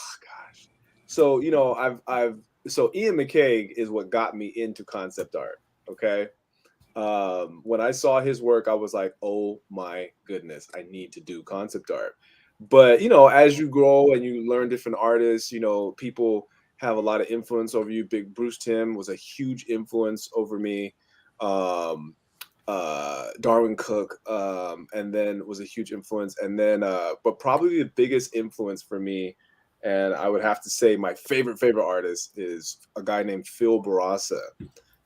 Phil Barasa was the lead designer for Young Justice and a lot of the DC animated features. And if you don't know Phil Barasa, go look at his work. It's exquisite. How do I spell it? Last name is Bourassa. Bourssa. Yeah, and just do Phil Barasa. A lot of times they say, never meet your heroes, right? Because you're the big disappointed if they're douchebags. Yep. But in connecting with Phil Barasa and getting to know him, freaking nicest guy ever, bro. Like, I spell it right? Yeah. Bourssa. Yeah, Phil Barasa with it. Yeah. Oh. But that's okay. Close enough. But I mean, Google will help you. You can check his Instagram out. He's got a lot of beautiful work on his Instagram. I mean, just an amazing dude, beautiful artist, wonderful work, but yeah, just the guy's fantastic. He's been a huge influence over me, and a lot of the things that I do in terms of some of the decisions I make when it comes to design were based on things that I learned studying his work. Yeah. Nice. Awesome. I listed mine in the chat. Yeah, I saw that. Hey, Like I made a huge list one time. I forget when. Yeah, there's You had to write it down because you always forget. Yeah, I do. But I know it when I see it. That's for sure. So and keep in mind these aren't artists. Like they are artists. Okay, let me rephrase that. These are comic book artists, specifically, but they do stuff other than comic book art. Gotcha. Okay, so it's a little bit more focused. I see. Just add your names automatically to the list. Don't worry about it. Don't worry about it. Then I had a little question here. What fun snippets of advice do you have for beginners in art who want to pursue it? Oh, no, that's the previous one. Where did I lost myself? No, I think that was the right one. I don't remember that question. Did I already do that one? Mm-hmm. Oh, no, I didn't. It was but I mean, we talked about it a lot. I think we did talk about it a lot. If there's anything anyone wants to add. What did Michael say? He said, if you want to make a living at art, then you need to draw like your life depends on it. Yeah. Mm-hmm. I remember that whole conversation. Mic drop. I thought I had something else to add to that too. Is like I think the number one question I would always get at conventions, and I've done a lot. I've done for 5 years. From 2015 to till COVID, basically, I was doing 10 to 30 shows a year on top of working full time. Wow. But I would meet a ton of people, and like the number one question I would always get is like this: like, how did you develop your style? Style is like I think the biggest thing that'll set you apart. And what I like to tell people is because it is hard to do, but what I tend to tell them is like just look at your favorite artist and just start replicating their work. Obviously, don't sell it and like copy it and pass it off like your own for obvious reasons. But when you do that, I think you take a piece for every, especially lately, I got to the point of painting. Every time I make it one, I take something from it that I've learned. Mm-hmm. And especially when it's something that's like I don't do often, or if I'm painting something that I'm not well versed in, I'll always guarantee picking something up from that particular piece. And that'll happen as well when you start, I don't want to say copying, but just like reworking and just doing studies on other big artists and seeing. Then you start pulling pieces from each one that you do, and it'll turn into something totally new because you're getting a piece from, let's say, Frazetta, a piece from Ross, a piece from whoever, and then all of a sudden and then you put your flavor on it. You're not even realize that you're doing it, but then all of a sudden you're like, oh, you put all these ingredients together and it makes like a new piece of food, and that's kind of the idea. Is like that's what I used to do a lot of before, is just constantly looking at my favorite works and period, didn't really care who it was. I was just drawing, recreating, practicing, studying the lighting, looking at all the drawings and references, and then you just put all that together in a big concoction, and then over time you'll develop your own style. I would say that's the way to do it. Yeah, I totally agree with that. That's great advice. I get that question all the time. And same. Drives me crazy, because it's like, first of all, you just started drawing like what, a week ago, a month ago, and you're worried about style. Like, bro, just learn how to draw anatomy and the human figure. Style will figure itself out in time, So what I always tell people is, worry about the fundamentals, worry about, draftsmanship, line quality, get that foundation really solid, have a great understanding of proportion, human anatomy, contour, all those things. And, eventually when your draftsmanship gets to a certain level and you're adept at drawing, style will start to work itself out as you start to take these influences and put them in that cauldron and mix them up. And then, as you pour that out, it'll be you, and, when I don't know if people see it right away, but when I tell people, hey, my style is a mix of Ian McCaig and Phil Barasa and Sean Cheeks Galloway and Bruce Timm And, you know, it's a mix of all these different people because, you know, first and foremost, I'm a master draftsman. I can draw the human figure photorealistically, masterfully, no problem. And it's that ability that allows me to move laterally from style to style. Yeah. Because when you're in the industry, one of the things that keeps you working is the ability to transition. I call myself a stylistic chameleon. Yeah. Because when somebody says, like, I get a lot of anime kids and they say, well, I'm an anime artist, you know, or anime is my style. And I say, no, anime is the only thing that you can do well, right? You learn the symbols of anime and you've learned nothing else. So once you learn structure and proportion and form and all those things, then you could do something different. Or if you do your anime or your manga, it'll be even better. You see? So that's great advice, and I totally agree with it. And I always tell people, get your fundamentals down, and your style will come in time. Yeah. But the first and the most important thing is really just the basics, because at the end of the day, style is really just your form of anatomical shorthand. It's your way of abbreviating, you know, human anatomy or whatever, or it's your form of design vocabulary. It's one way of communicating. And if you can communicate in many ways, you're going to be much more successful as an artist. And I think, you know, the ability that I have to transition from style to style is what makes me unique amongst, you know, many artists, you know? Yeah. No, absolutely. And you're definitely right on that. And that's the only reason I wouldn't say like do it in time, because that can be a little, not necessarily crushing the dreams, but like pump the brakes there. I like to feed people's, like, as I say, because for me at least, when I would hear like no, learn the fundamentals, that just instantly turns me off almost, like, and not in a bad way, but it could be detrimental. But at the same time, it's like, no, I always like to hone that in. Fundamentals number one are the most important thing. Yeah. Because then you understand the rules and you can understand when you can break them and how to bend them to your advantage. Because without that, you're not going anywhere. What I always tell people too, because I'm sure every artist that's like working is getting the same question, right? And I just say, like, you work your ass off and your style will find you. Yep. Eventually, really is what happens. Like you'll ape this person, that person, you get your fundamentals down, and all of a sudden, yeah, it just starts to kind of find you. And, you know, the more you let go as well, right? The more you let go, you find yourself. It's like, you know, and that's the fun in it, obviously, is when you have the fundamentals, and like you were saying, where you can just sort of know when to break the rules and do those things. But man, you need to have all those fundamentals before you can start breaking rules. Absolutely. Yeah, you're absolutely right. And what I like to say with music, because you was talking about it earlier, it's like learning how to do solos. Like, if you don't know the scales, you can't, you don't know where to go. So you don't want to just start instantly ripped, like trying to shred. It's like, no. You want to learn the chords, learn the progressions, learn everything. That's so true. That is so true, dude. Yeah, it's the same thing. It's the same thing in almost any art platform. You can basically all tie it together in that kind of same fundamental rule set.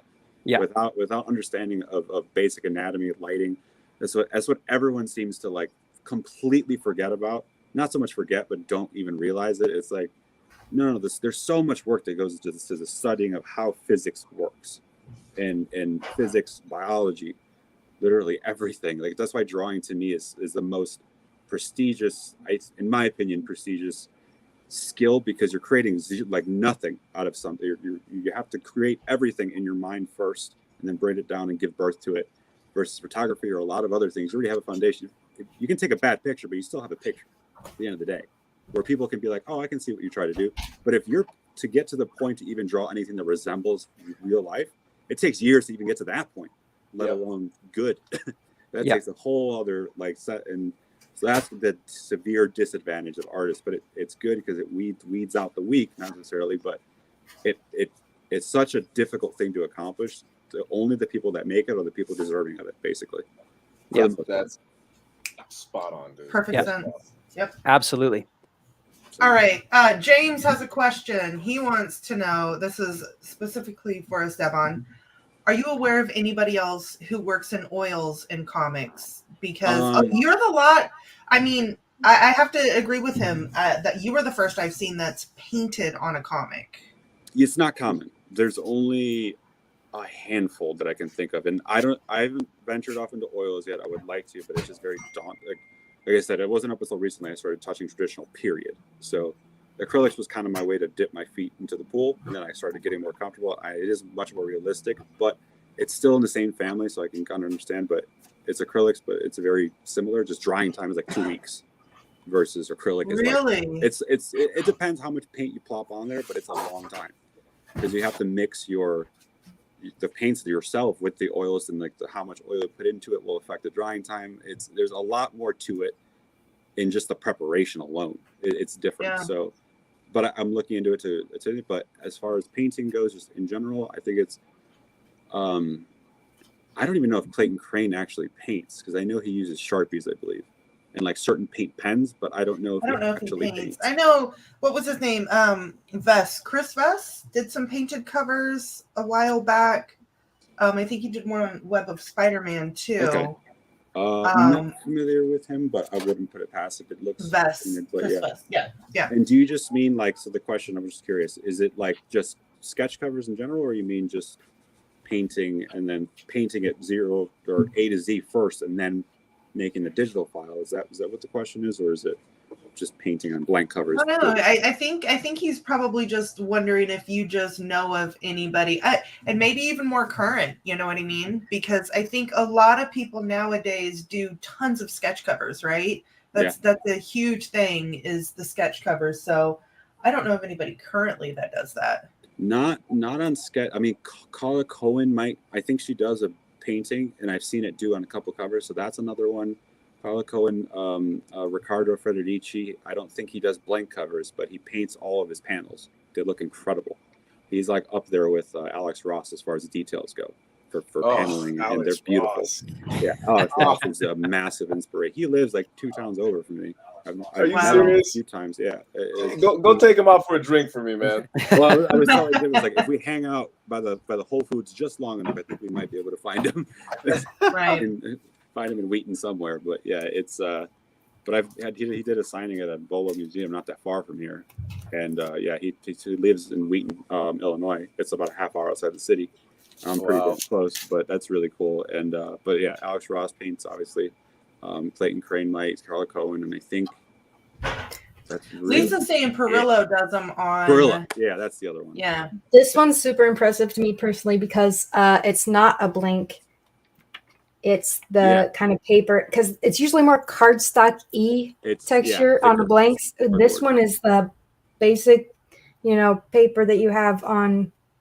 And I was like, how? That's much riskier, or what I found. What portion of your soul did you sell to Witch Demon to get away with this successfully? Oh my god! More, because you get with the thinner paper, it's like a race, because you got to basically figure out your composition quickly enough, because the paper is so thin. You add paint, it's gonna get soggy, and so you have a much shorter time limit to be like, figure this out. Otherwise, it's gonna get muddy real fast.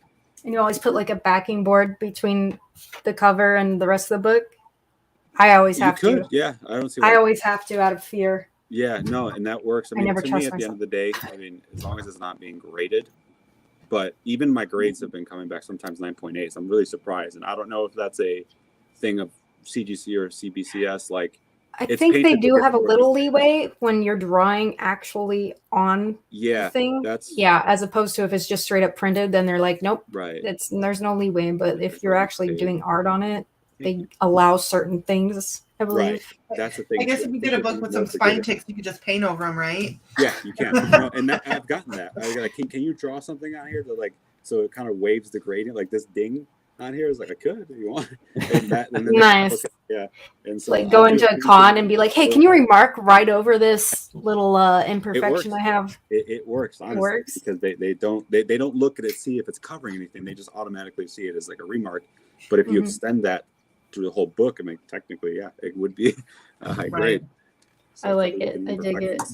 So that's Lisa Noble, my number one amazing moderator, says The Rejected Dead Girl is my favorite from Esteban. Thank you. That one, I got it from the writer himself. He said that was my second cover too, that Dead Girl. That one, he said, I captured what he envisioned Mr. Teeth to be so perfectly. He's like, to date, I think he had said that a while ago, that it's still his favorite iteration that he'd ever seen. And that felt good. That's my goal at the end of the day. It's like, the person who came up with this, what do you like? Is it representative of what you had in your head? Because at the end of the day, that's where it's coming from. So I want his approval more so than anything. I mean, people can like it, and that's awesome too. But that's the opinion that I care about the most. Yeah. And him saying that definitely gave me a lot of comfort, and just like the weight off my shoulders. Okay, I'm good. All right, she sent me a picture of her favorite. Make from that Esteban. completely Rejected Dead Girl. Yeah. Nice. Yeah, Yeah, I can make it a solo. Hang on. Sorry. Not poker face. So there. Let's see if it'll let me zoom. Hold on. Instagram is a It little. doesn't. It does not let me zoom. Maybe just It'll zoom Google. everything in the background. All right. But yeah, no, that one was. I used like 10 different references I had plastered up on the wall. That one was rough because it was so difficult to figure out how the hands were going to sit. We were going to have them crouching behind her. Was I going to have like what expression, what everything? I was like, any image I find remotely interesting, I save it every time. I have thousands upon references in different folders, from mechanical drafting to anatomy to sexy to muscular to skin. Like, it's all broken down by subject matter, and like anything remotely interesting. At some point I'll use it. I don't know when, but I'm going to throw that in the folder and I'll dig through later. Yeah, I have a folder of just all references. And speaking of references, I know that you use them. I hella use them. Yeah. Shane, do you use any references? Do you like to, or do you just kind of maybe just for basics, or? No, I reference pretty hard for, you might not Yeah. be able to tell with some of the kind of abstracty nature of stuff, but I mean, trying to get compositions down, and, you know, in comic art, when you're trying to draw a story as well, I mean, there's just certain angles and things that like I can't draw it out of my head in a million years. need right? So, references. There's no shame in that either. Like, I've No. said this before. Yeah. A lot of people have this weird stigma on it and like think that you're not a real artist unless you can do it. Like, no, that's not the case at all, man. And I think Michael would agree, being in the line of work of concept art and movies, dude. What is that first couple of years of production? Just literally gathering references. The whole Oh my job. gosh. Yeah. Before you start a Especially when it project. comes to like depth perception. Like, I did a cover thing, and I was like, there's no way I would have been able to do it without a reference. Well, Like- here's the thing. But that's why I was saving Michael for last. He can just do it, but you know, master draftsman, of course. So, but do you ever sometimes maybe, Michael, use references or I look, inspirations? so I've been drawing for so long, and I've literally memorized like the human anatomy, all 208 bones, and you're like all the endomorph, muscles. and you have all the fancy terms for all the different body Yeah. types that I'm So- forgetting right now. Yeah. But like, I thought it was so cool. Ectomorph. Yeah, I'm super Ectomorph. well versed on human anatomy and body types and all those things like that. That said, I still use reference. Yeah. You know, because you know there are little things that, you know, little subtleties in the anatomy that you might forget or you might overlook when you're doing it from memory. But if you just look at it, it just kind of jogs your memory, or you know, you kind of glance at it, and like Esteban said, you know, like when we get assignments after we have our, you know, kickoff meetings for an episode or whatever, and we get our assignments for that particular week, the first thing that we do is go straight to the computer and spend like 2 to 3 hours getting reference. And we gather reference because we're studying. Because even though we're great draftsmen, we're great painters, we're highly skilled, we're great problem solvers, we're not cameras, we're not copy machines, right? We're not, you know, computers where everything is just stored in there. So we need to pull up reference. And I always tell people, spare the reference, spoil the picture. You know, as good as some people may be able to do without reference, they could probably do it even better with. And I used to struggle with that sometimes because of the kind of comments that people would make, until about 15 years ago when I found out that Norman Rockwell and Drew Struzan use a projector. And I was like, I had to sit down when I first found that out. It was like, hold your head up. That's how we did the mural. For the outline of our mural, we needed a projector. We bought like I think it was $600 projector with the intentions of returning it, and missed the deadline. So now we have a $600 projector. Well, I mean, here's the thing. You know, when you find that out, you realize that two things. One, they were very smart and they were very efficient. They knew that this would expedite their process and get them to the finish line faster. And the other thing that you figure out is that just because you have the same tools and you might be using the same methodologies doesn't mean you're going to get the same results. Norman Rockwell and Drew Struzan are who they are because they're freaking artistic geniuses. Yeah. And they're incredibly highly skilled, but not any Tom, Dick, and Harry is going to be able to do that. And so a lot of times when you get people, like, it drives me crazy when people ask me, did I use reference? Yeah. And I know, and I most of the time they're asking me because they want to know whether or not they should be really wild or they should go, or whether or not they should go, oh, well, that's all right. You're right. And it's like, bro, I'll give you the same reference and I dare you to come up with something that's as dope as that. You see what I'm saying? Because it doesn't matter what you reference is just a tool to jog your memory and to help you figure things out quickly. And sometimes people look at you as if you're a lesser artist, but I guarantee you that anybody who thinks that either sucks at art or has never picked up a pencil in their life. Right. Because every professional artist in this talk all uses reference heavily, even though we are all highly skilled. Yeah. So, I will use a reference, even if it's just for my base outline, and then the rest is me. Well, and I find, like, for me, like, you know, there's so much shit I've never drawn. Like, I'll get, you know, the writer will give me a page where it's like, okay, he takes his cloak off and this guy like grabs him. Do you know what I mean? So it's like a lot of, I don't know how it looks when somebody's choking somebody else. Like, and if you actually, sure you don't, that's a good alibi.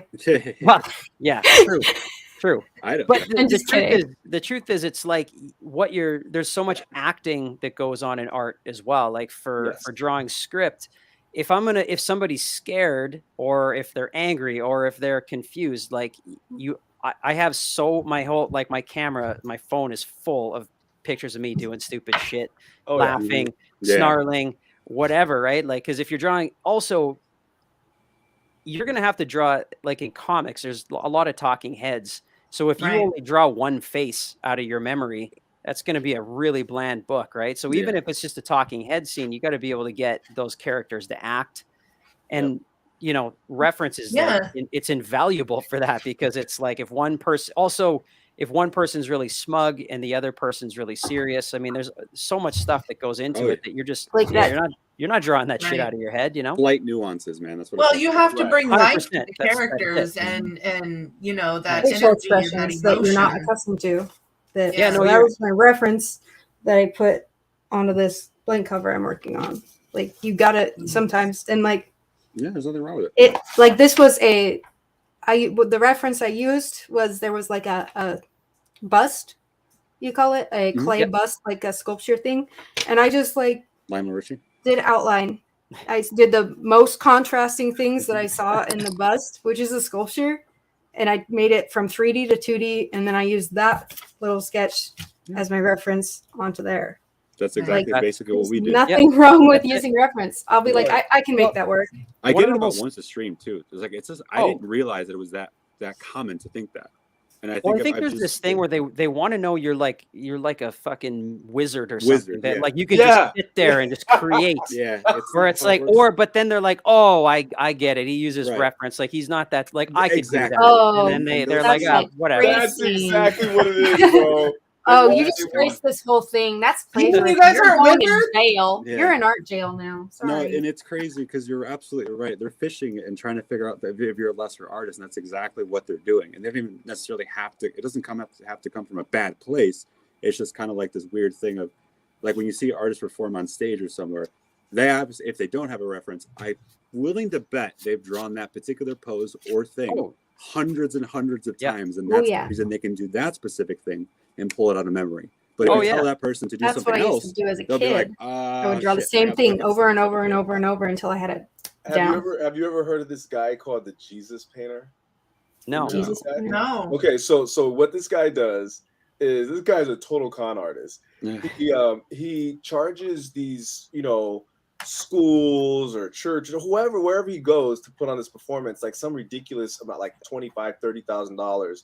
And what they do is they have some, you know, band playing some kind of, you know, contemporary Christian rock music or whatever the people like, and he's in the background painting a picture of Jesus from scratch. They call him the Jesus Painter.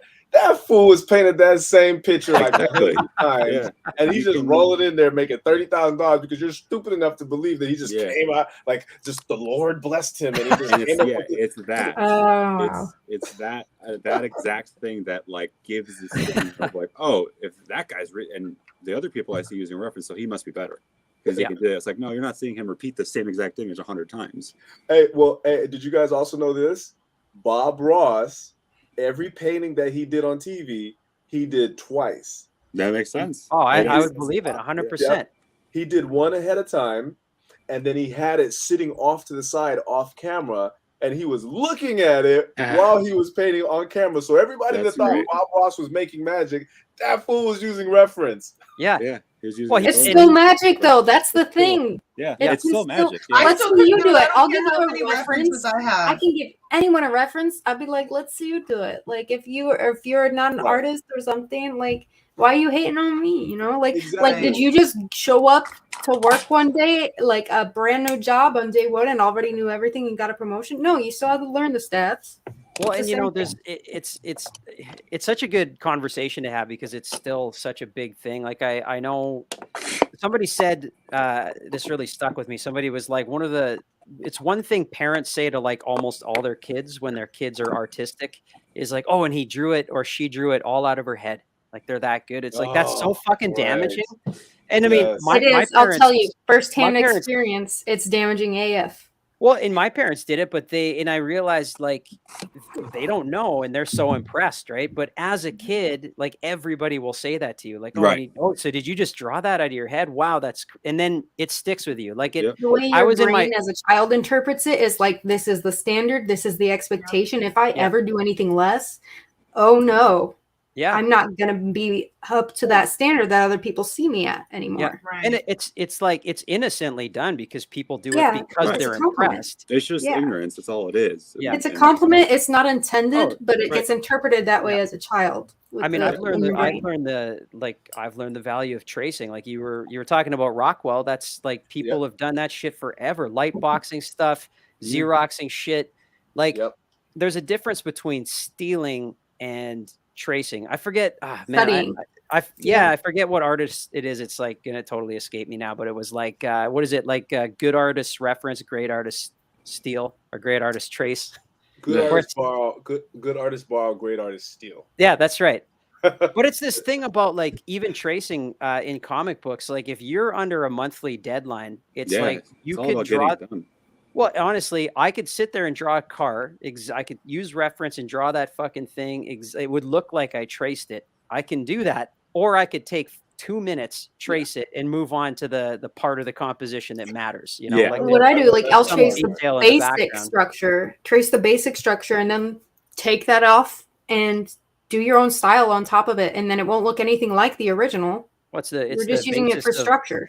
That's what manga artists have done forever. It's like that's the other thing too. If you're at home drawing something from scratch and it's like an enjoyable thing and you want to create, like that's amazing. If you're under a deadline, there's some different rules that might apply to you. And there's shit that you're 100%. He probably could have done that shit straight from reference with enough time, but it's like, no, I'm not going to spend 2 years doing this. Like exactly when you know deep down that I could draw it and actually tell like it's factual and you believe it. That's all that matters at the end of the day. Because it's like, no, I've drawn that thing 100 times. I can't tell you how many times. There's a lot of sketches that never see the light of day. I did the work already, and I'll pull that asset from this particular painting and say, oh, I have this head that's actually kind of perfect for this particular print. Throw it on there. It's still my work, and I'm still technically creating a shortcut, but it's like, no, I know I can draw that, and I did. I just don't want to spend the time right now because I'm on a deadline. 100%. So I'm trying to get this done. Yeah, you're so right. And the different shit is like ripping off another artist, like that's legitimately tracing other art can be dangerous. Right? I mean, as an artist, it's a line. That's exactly it. You know when you're bullshit. Yeah, you know if you're doing something as a crutch because you can't do it, and you know like when something's aiding you and it's a tool. It's like another tool in your toolbox, right? Exactly. Yeah, you're right on the money with that. It's like, you know deep down. It's like when you lie. It's like, shit. Like maybe I shouldn't do that. It's like there's a line, and you know it when you cross it. As far as duplicating work, like no, I've used like there's particular paintings that I had yeah, the certain things might be pretty verbatim for that particular image, but it's like, no, there's like 10 different images that I pulled from and drew myself and compiled it together to create a new scene. Yeah. It was just like, that's what I'm doing. It's not stealing. It's just, yeah. Oh, and to answer the question about the oil, I don't know about that. And my guess is it would. He said paint with oils, use a ton of Turpentine. turp, which would demolish a paper. This is my boyfriend. I still don't understand this motherfucker. He's in the garage right now selling and stuff. He's a good guy. Like that picture, he painted this, and it's hanging in our like dining room area on the wall. Nice. We call it Lemon Girl. So he's big into paints. Yeah, it's so much fun. And he helped me paint the mural at our LCS. So awesome. He All right, loves guys. his community back. But I yes, don't want to interrupt. I personally have to jump off. I'm gonna have to jump off here too. Hanging out with you guys. I figured you guys would probably go for more hours, but it is my time. I'm down. I can still hang out. We can have a draw sesh, whatever you guys want to do. I was gonna jump on Whatnot here pretty half my. Oh, I'll catch you on Whatnot. I might be in your Whatnot. Who knows? So yeah, we can do that. We'll show Michael how you do it, and then we'll get him a referral so that he can get approved as a seller and he can give it a go and see how he likes it. That would be yeah. Love it. Nice. Awesome. Well, thank you guys so much for this. I'm going to, I have about 3 hours of this last page to draw here tonight too. So I'm going to jump off and do that. All right. Awesome. Thank you so much for joining us. Yeah. Hey, you guys are awesome.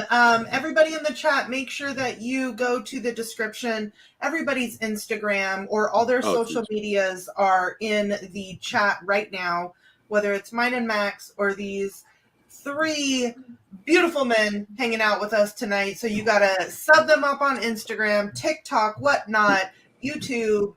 I hear we're not doing Twitter, Facebook, whatever it is. You guys follow them there. Make sure you give them the love and respect that they deserve, and see more of their work, and then share it out to anybody that you guys think would love it as well, right? Because that's what we do. We got to share it out. Word of mouth is the best way to get it around. Absolutely. Yep. Absolutely. I'm sure a lot of people are going to be catching this on the rewind. I know it's a Friday night. Not a lot of people have free time. So we've been going steady, about 10 people watching live. We're going to have a lot of people check this out on the rewind. And hopefully everyone's going to learn something. I know I learned a lot and overall just had a really fun time. So. Yeah, you guys are awesome. Nice meeting everybody. This was great. Thank you. Thank you guys so much. All right. Peace to those who have to leave. I still have to stick around. I'm going to do a giveaway or 2. You guys are welcome to stay and hang, still talk shop. Or if you have to go, I totally understand. But yeah, good night, Amber. And good night, Shane. Good luck with the art. Cheers, guys. We'll see you guys. Adios. See ya. Bye. Catch you guys soon. All right. You guys don't have to hang out. If you want to, you can. The chat, I'm going to tell Remy, go ahead and ask more questions because he if there's any more questions, plenty. I can not go anywhere anyway. There's plenty. And in the private chat, I put a whole bunch of different ideas. What would your advice be for people who feel stuck, who are professionals and have been doing this for a long time, but they feel stuck? Man, that's still a problem for me. It happens. It happens a lot. I don't even know the right answer, to be honest. Just start scribbling. Yeah, paint the walls. Trying to find, I guess, motivation is like to kickstart you again is the most, I would say, the answer, but it's different for everyone. It really is. It's just one of those things of, it could be a song that literally jumpstarts my idea, and if I feel that fire burning again, I will capitalize as much as I can, and that'll hopefully roll the ball down the hill enough to it'll go in its own momentum again. But the way I see it is like jumpstarting a car. It's like it just takes that little bit to get it going, and that's what I feel that works for me. Is I'll watch movies or I'll try to watch games or listen to new music, and then try to sit there and see if anything. Not with the intention of necessarily I need to get motivated, but again, it's a hard question to get an answer for. It's hard. When artist block, everyone gets it to some degree. When I need motivation, I usually look at, first of all, my commissions list, my list of things I need to complete, and then I will bookmark certain things that I find inspiring, art, like watching other people's art, and I'll be like, even though I'm not going to draw anything related to that, just watching a few of those sometimes gets the juices flowing. Mm-hmm. Yeah, that's a big one. I would say that's a good piece of advice. I should probably do that a little bit more. And yeah, you're right. Watching other people create and seeing them succeed gets like a good feeling in you, and so you want to share that and kind of have your own. So I think that's a good piece of advice. Yeah, because you sometimes you see something so that just strikes a chord with you and it inspires you, and you're like, I need to draw. Exactly. Yeah, that's exactly what I mean. That's kind of what I was alluding to with the music. There's something for me, at least, like that's all it has to do is strike that chord, and that's it. And then it's off to the races. We've got a question here. I feel like I've never seen you run out of inspiration, Esteban. It seems like you think of something and 2 minutes later you're making it. It took a while to get. Steve says, "I wish I could draw." Absolutely. Again, I like to. I don't sound like a broken record, but everyone can. It just takes the discipline and the dedication to see yourself past that hump. Because there was a turning point for me. I remember, like, I don't even remember the moment, but I just kind of like reflecting back and realized what I've done. It wasn't because it's so many years of just hating yourself. The majority of it is that. And once you get to that hill, that tip on the roller coaster, where it's not such a tooth-ripping experience to get your ideas out, because you've done it so much that it becomes second nature, then everything starts becoming fun. Because now you've gotten over that you studied lighting, anatomy, structure enough where you can finally know the fundamentals and throw your ideas out and figure it out. That's when it's pure fun. It's not a struggle as much. I mean, I don't know if you've seen it. I've struggled a number of times on that stream. I'll paint and I'll just try it. And like, if it's not working, then, and I think the Whatnot stuff live has helped me get over the idea of not every piece has to be amazing. Yep. And it kind of makes me move on. Mm-hmm. Like, all right, this one, I got to go move on. And then just kind of, all right, that's the end of that. And it kind of resets me and not dwell on that shit that I got to focus. Like, that didn't come out as well. And I'm not sitting there thinking about it. I'm not sitting there letting it rot or poison the sour taste in my mouth. I already forgot about it. I'm going to move on and move on to something new. And just constantly doing that, I think, helps me personally. Sorry, there's a cat digging through books in the closet that somebody left open. Yeah. Do you feel that art does take some natural talent, or is it simply a skill that can be learned and just appeals to some people more than others? The imagination is what you can't be taught. But other than that, everything else can. Yeah, it's the way I tell people is I tell people there are some people who their minds might work in a certain way that allow them to be more successful in creative endeavors, like creatives like us. Mm-hmm. But for example, if we really put our minds toward learning math and learning calculus, I'm sure eventually we could, right? But it just takes the willingness to put in that work. And what I tell people is that drawing is a skill, not a talent.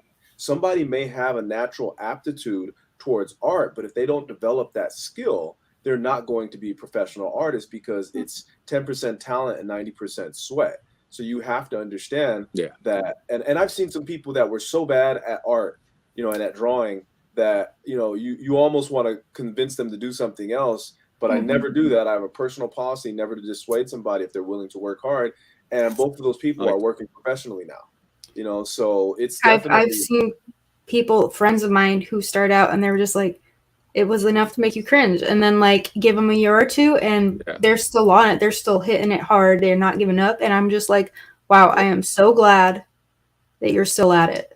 Like, you have grown, you have come so far, and like you can never stop someone. Like, there was a friend of mine in high school who loved music, super into music, and just dumb as a doorknob.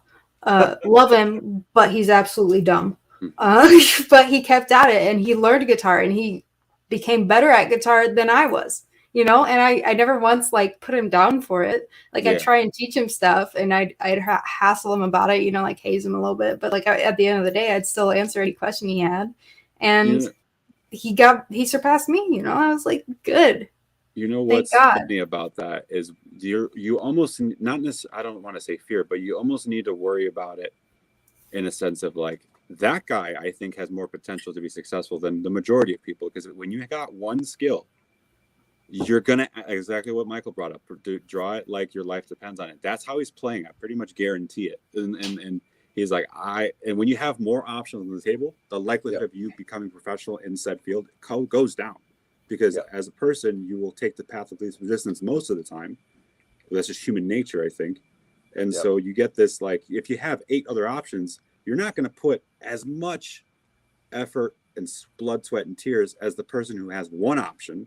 Who's like, I'll fight you to the death over this. Like that's the mindset. That's another thing, though. Like people who are naturally born like with a predisposition towards being good at something, take that for granted, and probably won't take it as far as the person who's like, this is where my brain is set on. I'll do anything. I will kill anyone just to get good at this. Like, you know, and it's pretty wild when you think about it. So like, don't take advantage of things when you first realize you have something that you're good at. More in like a philosophical, like I guess the easiest way I can kind of say it is like, I think my favorite sport is fighting, MMA. So it's like when you go up against, if you're not 100% into it, you're going to go up against someone like Tyson. You're going to go up against someone who lived and breathed it and is seeing you as an option of, you're going to take my money away and that's my livelihood. That's how they vision it. And you don't want to go up against someone like that if you got 1 foot in, 1 foot out. That's exactly how you need. But the repercussions and problems of that particular line of work, it could potentially end your life. Versus this does not. I mean, there's no physical ramifications, but it's just a way easier way to show people. It's like, that's what's happening on every skill. It's just not as dire in that particular point.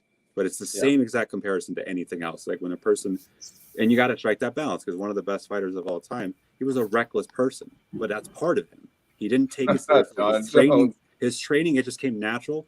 And everyone kind of knew, like, this guy could be so much better, and he's already at the top if he had just focused.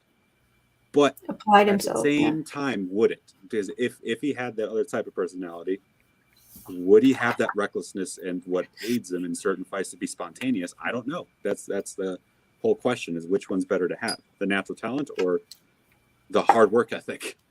That's a good debate. It could easily go either way. Yeah, well, I think if you have both, then you're definitely going to be out on top. Absolutely, you're going to be one of the legendary greats, Leonardo da Vinci and stuff. Right. So if you've got both, what separates people like from good to amazing.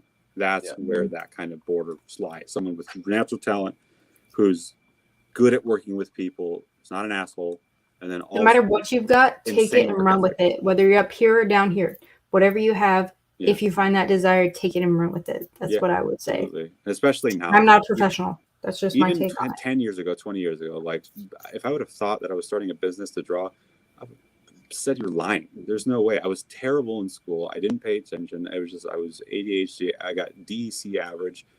And to tell me that I'll be running a business and doing better than a lot of my peers were and still are, that are going off to do this traditional standard, like 4-year college, university.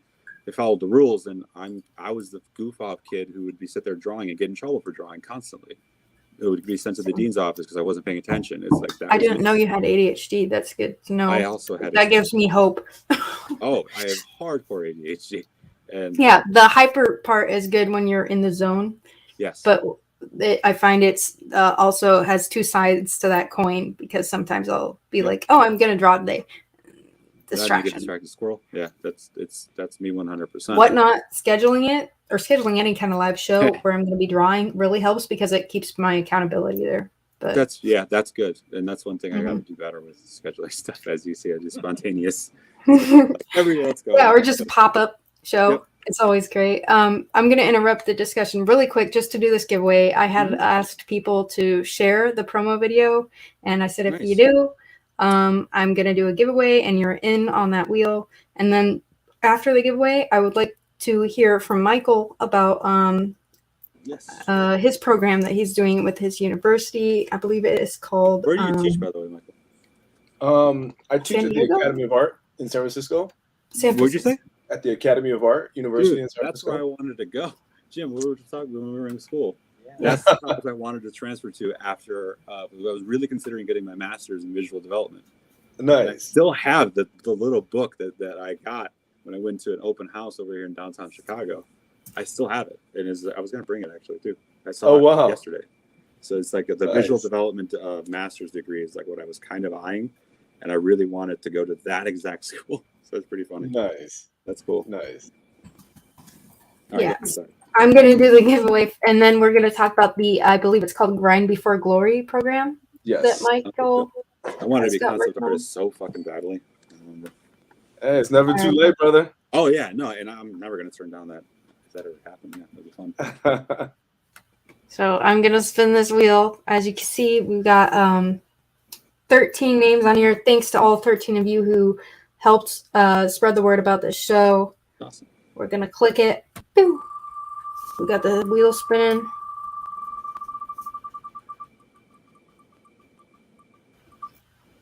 You wish. Oh, Ooh, Nathan. Nathan clicks comics. Congratulations. Let me show you your grand prize. Grand prize, if my words can work. I kind of like this setup. So this is the Virgin Variant exclusive Nita Ha's Nightmare blog, issue number 1, first print by Ivan Tao, with a print run of 400 each for the sketch and for the original Virgin Variant. So you won the set. That's about a $50 value. That's going to Nathan Collects. And I might do one more giveaway. If any of you feel like asking trivia questions to the chat, keep in mind a lot of them are comic book people. So if you have any comic book related questions that you want to ask, Ask either me about Michael. nuclear fission. Let's go. No, if any of you guys, you on the panel, want to ask the chat a question for another giveaway, let me know. But as of right now, I'm gonna give the floor to Michael, if that's all right with you, That is Michael. all right with me. All right, perfect. So tell us about this program. So Grind Before Glory is, I call it an art fundamental skill building program. And the reason why I like to refer to it like that, as opposed to a school or university, because it's not supposed to really be in competition with schools or other universities. It's supposed to be a supplemental program that will build the proper foundation for people to go then into art school or into additional training to help them, be able to build their skill to a level and their portfolio to a level where they can compete with the pros. Because here's the problem. I built the #1 concept art program in the country. It's in the School of Game Development and at the Academy of Art University, and it's the School of Game Development concept art. That's the #1 program in the country. It's been so for 3 years. I built it from scratch. Congratulations. Okay? Thank you. But what I'm noticing is that a lot of people there's art schools all over the country. There's colleges that offer art all over the country. But what I'm noticing is that in most of these schools, their foundational classes are not very strong, and they're not giving people the skill that they need to compete at the professional level. Now, the students don't know this. Right. So they're going through the program, they're getting decent grades, they graduate, then they have no chance of even sniffing the inside of a studio, and they don't know what went wrong. And it's rough because not everybody gets a second chance. You don't get it right the first time, you're going to end up being an Uber driver or a barista or whatever because your art degree didn't work out. You get blacklisted? No. I mean, they just didn't have the skills. And the art schools, are like, hey, well, I mean, you already paid your tuition. What do you want us to do? Yeah. Have a nice life. And that bothers me because there are far too many art schools that were taking people's money but not giving them what they needed in order to really be competitive at the professional level. And so what I did was I looked at the whole landscape, and I looked at how the emphasis is so much on, they try to make, everybody wants to work at Pixar or DreamWorks or this. So they say, hey, if you come in here, you'll walk out in 4 years and you'll be able to get a job there. And they sell you this bill of goods because that's what admissions people do. They're like used car salesmen. Mm-hmm. And they don't really tell you how much work it's going to be, you're going to have to put into it. And they don't really have the fundamental layer in their program to be able to build your skill up, to be able to even have an opportunity to do that.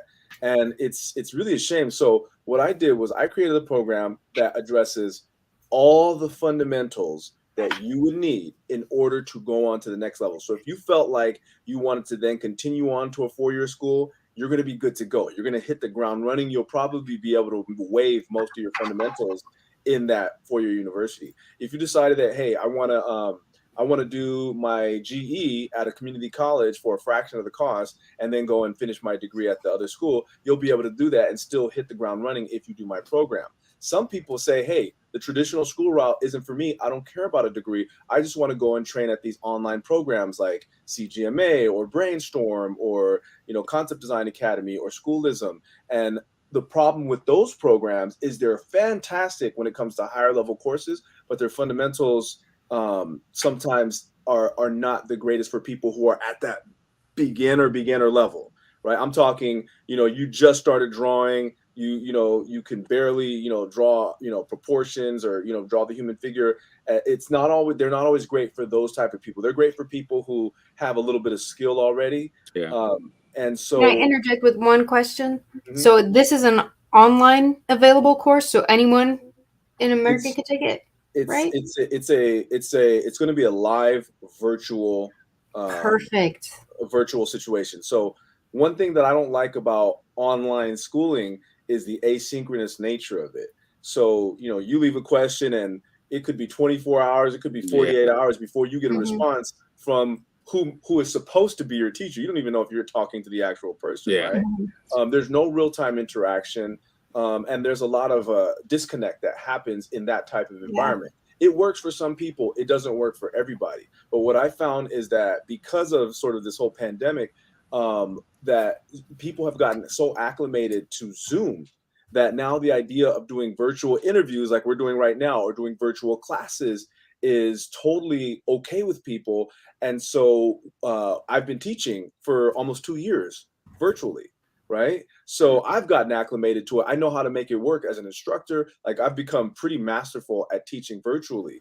So basically, literally anybody from all over the world can attend this program and get the same real-time experience without having to get up and move their life, to a different part of the world or a different part of the country. You could stay in Illinois or Pennsylvania or Florida or wherever you're at, and you can still be a part of this whole project. And what it is it's basically it's an 18-month program, and there are 18 courses that you will take during that 18-month program. I've broken them up into what I call blocks. So a block is basically the equivalent of a semester. You'll take 3 classes per block, and there will be 6 blocks, and you should be done in about 18 months with the whole program. Each block will last 10 weeks, and there'll be about a 2-week break in between.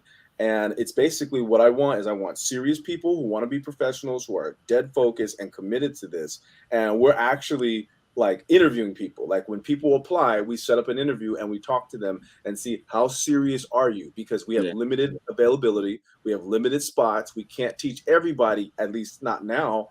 And we want to make sure that the people who we do bring in the program really want this. And then once we figure out who's the right fit for the program, and then we accept them into the program. And when we start the program, it's going to be hardcore fundamentals for 18 months. And, people from that point, once they get out of there, should be able to transition in just about any other situation and continue growing. And I did this specifically because, I grew up very poor financially. I walked into the Academy of Art. Fortunately, it happened to be one of the better art schools in terms of fundamentals and the intensity of the program. And that is the reason why I'm a professional artist today. And what I see now is I see schools are more, they're more interested in retention than they are really teaching the fundamentals. So what they do is they make things so easy that people kind of skate by, right? So they get to a certain point and then it gets a little intense. But by that time, it's a little bit too late because it needs to be intense from the beginning. Yeah. And so a lot of people are coming out of school and they just don't have the skills to compete. So that's what gave me the inspiration to create this, because I wanted to create something. Or here's the other side of that. Let's say you go to a 4-year program, you come out, and this has happened. I had a kid. He's now 27 years old, but I'd been training him since he was 12. Awesome. He went to an art school on the East Coast that was considered the Harvard of art schools. He actually got a free ride, but after 4 years, this kid, I had built him up for about 6 years. After 4 years, he was about where somebody at the end of their second year would have been in my program. And so it drove me crazy. I couldn't believe it. And I said, you know what? I can't help you unless you come here and do your master's, bro. And so I got him right through the master's program, but there are a lot of people who don't have that option. Yeah. So what I've done is I've created this situation where not only can we help people from the ground up, but we can help people who went to school for 4 years, didn't get what they were promised. They can come now for, a very low cost in comparison to, their schooling, and they can have a second chance to get it right, to right this ship. And so we're also dealing with those people. We also have a lot of people who try to get into grad school that have done totally different careers and don't have a foundation. And I tell them, you know what, that's not the right move. You need to come and train in a program like the one I'm developing, then go to grad school. So it's basically to make sure that people have that incredibly important foundational, fundamental layer upon which to build the rest of their art skills and their art career. And I know this because I was able to do that, and I was able to build that, and that's what helped me be successful. But if it wasn't for that, who knows where I'd be? I probably wouldn't be doing art right now. How can we join your program? What can viewers do to get on board with this? Well, they can go to the website. It's called grindbeforeglory.com. So the website is Grind Before Glory. Grind Before Glory earlier, and I heard that. I like, was it's rind might be good, but grind is better. I'm gonna put it down in the chat for folks, and I will add it to the description as well. Awesome. And so I just found it. Like to me, Fangzhou's FCD school, but virtually. I don't know if you know what it's definitely kind of a similar mindset. Yeah, it's aimed towards the schools are doing it wrong. They're focusing too much on the degree, because at the end of the day, like the bureaucratic thing that you were telling me about, I kind of highlighted it for a second here. Getting rid of the bureaucratic aspect, which often contains gaps and a lack of flow from class to class in various programs of study that is commonly found in larger size further education, college, university, etc. structures. So that is something that I am all too familiar with. And knowing that you are trying to break that down and get rid of that so that you can provide a proper flow of education in step-by-step manner that would make sense for individual students or students as a group. Just being able to specialize it. How do you say? Personalize it. It becomes different at a large in a scale. way that makes sense, because you could go from drawing 1 to drawing 2, and you could skip so much things, and it's a completely different teacher and not even know those classes. And then you go on to painting. I mean, maybe you missed something else entirely.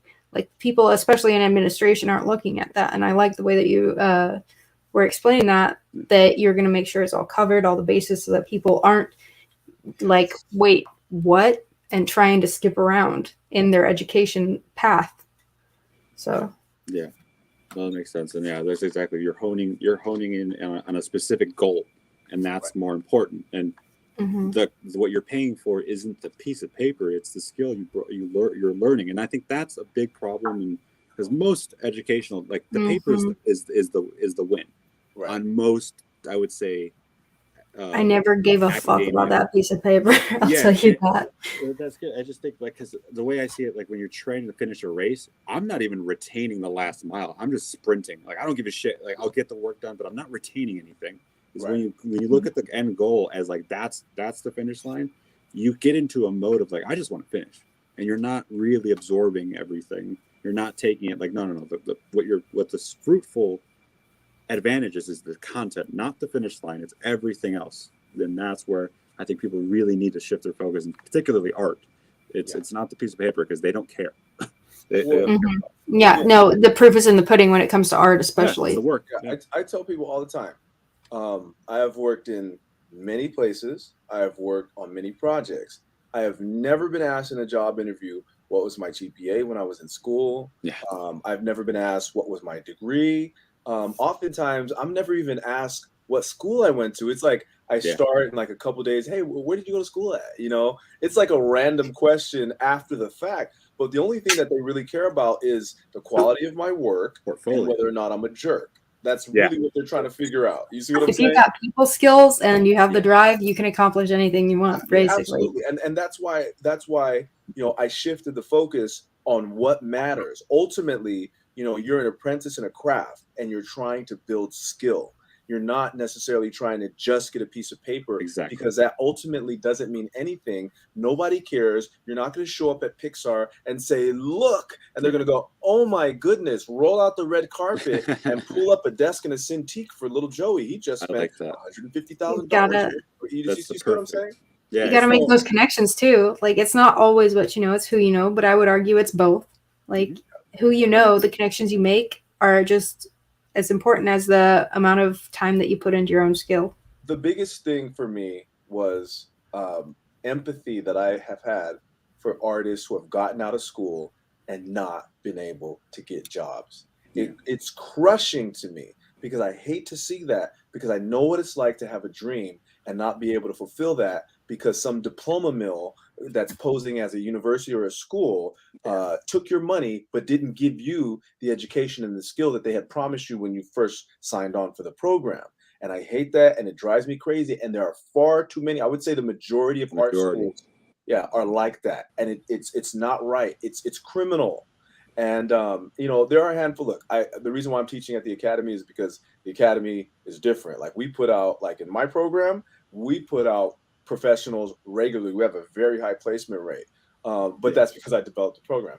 But but in terms of fundamentals, like I know that if I had my druthers, I would even do some things at the fundamental level a little bit differently. And that's why I decided, let me create this program. So if there's a 17, 18-year-old kid that really wants to go to art school, they'll come and train with me first, then go to art school, and then they're pretty much going to increase their probability dramatically of being able to be successful in the art world. So that's really what this program is all about. It's ignoring the bureaucracy. It's very much in the same mindset of Feng Shu's school. It's just sort of dealing with the fundamental there, because for Feng Shu school, I believe that you have to turn in a portfolio, and it's kind of a higher level thing. Much so higher. at this lower level, this lower tier is what gets neglected, right?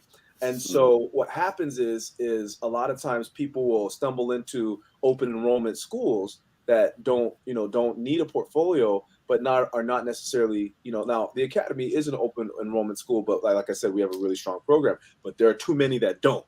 Like, I know a lot of people that went to the art center and are really really living with a lot of regret as a result, because they came out and just didn't get what they were supposed to get. So that's kind of what it's designed for. And I think it's going to be I'm super excited, because, I know what I've been able to do with red tape and bureaucracy and my hands tied. And now with this program, I'm completely unfettered. I got to build the curriculum exactly how I would do it in a perfect world sort of scenario. And if you go on to grindbeforeglory.com, you can look at the blocks, the curriculum, and how it's set up. And everything is set up to work like this, so that by the end, you should be able to draw and paint at a very strong level, regardless of where you are when you start, or at least far better than you were when you started. It's really, I think it's gonna yield very good results. Definitely. No, and you're without even having to see your curriculum, with that mindset, I already know it's going to be better than the majority of everything that is out there. Oh, right on, man. There you go. There it is. Blocks, drawing line form value, human figure, digital art tools. There's a block. I dig it. I like the way this is set up. Yeah, it's awesome. It's like, I'm a big fan of lists. My ADHD requires that I have lists, because every time I get to cross something off, I get a little shot of dopamine. So having it set up so that I know what to expect, super important. So many classes, you just walk into class one day and you have no idea what the hell you're going to do that day until the teacher throws it down in front of you. So having this set up. Now, if you look at some of the blocks, right? For example, I have let's go to block 3. Look, you see that I have a class called Drawing Arms and Hands. I need that. That's literally all we will do the whole class. We will draw arms and hands, different types from different angles, different ages, different sizes, different perspectives for a whole 10 weeks. Trust me, I freaking need that. Okay, because I swear to God, if I ever used my own, like, if I use my own body as a reference, like, my arms don't look normal. They're double jointed. They're fucking weird. Okay, like I can't. I always have to have an effort. Like for this area in particular, I need a reference. Sure. I mean, Esteban, as a professional artist, how many times have you heard people say, "Hey, what do you do to get better at hands? I'm really terrible at hands." Right. I mean, hands are. I pray. I go. Every time it's the most. No, like that's what, like joints, especially like the way you accent. Sorry, I have trouble with words sometimes. The way you accent joints, especially in your quick drawings, I really love the style. And you've mentioned before in one of your short videos was that sometimes there's things that you draw that you don't like, but other people love. Yeah. I think it's because of that roughness, that unfinished touch. Like a lot of people are drawn to that because you're showing the building blocks, the basics that are needed to understand. You're emphasizing knuckles and bones and stuff, the structures, so that it sticks in people's brains. And they're like, oh, that's something I need to pay attention to more in my art, because when I draw a finger, it's just like whoop, whoop. They're not paying attention to that. Yeah. So I think that's one of the parts of your art where people are like drawn to that, because you're accenting, god damn it, I can't say that word. Emphasizing and highlighting areas where you should be paying attention. Yeah. Just let this guy run the show the rest of the night. No. I knew what you were saying, and so I just kind of came in there for the quick alley-oop on that one. But yeah, no, you're absolutely right. It's just one of those things well, that's what I've tended to kind of figure out, and when I'm doing it, especially in real time, I guess sometimes I go autopilot. I don't even realize time passes. And then I'll be like, oh, shit, I wasn't talking for the last 10 minutes. My fault. Let me try to dig real quick, kind of recap. But when I do it, when I'm in the zone, yeah, exactly like you said, highlight certain areas, because that's the stuff that I know is hard and that I found tricks to get better at. So that's kind of when I know, oh, I should probably say this. And it's kind of, say hands, highlights. You don't have to draw everything all the time. Like we were saying, like coming from us, I think that's what I really want to hammer home is references are not bad, man. There's nothing wrong with them. Like it's such a weird thing. I never realized how until I started doing Whatnot, because there was a comment that's not common, but in live conversation, I saw it coming around a lot, and I was like, oh, I guess this is a really weird stigma thing. But it was so foreign to me, because I guess since I was 18, I went to the game design school. We were all exposed to the reference thing so early on, so it was just like, what? Like that's just normal, isn't it? Yeah. Right. Yeah. Right. I mean, from day one, it was like, here's your. I mean, when you learn figure drawing, you learn from drawing a nude model. Yeah. Right. Absolutely. You have a now, and it's funny because if I draw from a nude model, people are less likely to sort of look down on that particular drawing. Yeah. But it's like, bro, it's the same thing. It's same reference. It's just live reference instead of a picture. What's the difference? Right. Like back in the day in Renaissance, when you wanted your picture hung on the wall, if you were a wealthy family, you had to be willing to sit still for hours on end so that someone could pay you. Like it's been going on. It's the exact same thing. You mean they didn't use their camera phones and just snap a quick picture? One way before then, standing there for a while. Yeah, I did study once that they did have something called camera obscura or something like that, where it was some little physics trick where they were able to project something through a glass, and I don't know. You'd have to look it up. Like a pinhole camera type thing. It functioned almost like a projector. It was like camera obscura, I think. Yeah, I know what you're talking about. I can't remember exactly what it's called, but I know exactly what you're talking about. Yeah, it's a way to project images with like MacGyver. It's something not that difficult to make, and you can make a small projector. Right. It's great. I did something similar. I can't remember what grade. That's the only reason I know this. But yeah, so that's the point. Yeah, that's cool. Well, folks, on that note, it's been a pleasure. Esteban, I'm going to follow you on social media. Let's stay in touch, man. You're really guys. I'm going to make a little group chat so that you guys can communicate with each other, or at least know where to find each other easily. I think Whatnot, like I've said before, would be a perfect platform for you, Michael. If you were interested in it, you could give it a try, Definitely. see how you feel about it, because people would pay money for those sketches you do, even just the quick little ones that you do on TikToks. And I've looked at TikTok, like how you make money from the things and how it's you only get like 60% out of, like, whenever someone sends like a wish bottle or whatever, like you only get 60% of the money that was actually spent to purchase the coins. Is math. 60%. Damn. Yeah, More than so the government 40% takes. goes to like TikTok or something, and you can't cash it out until you've amassed at least $100 worth of something.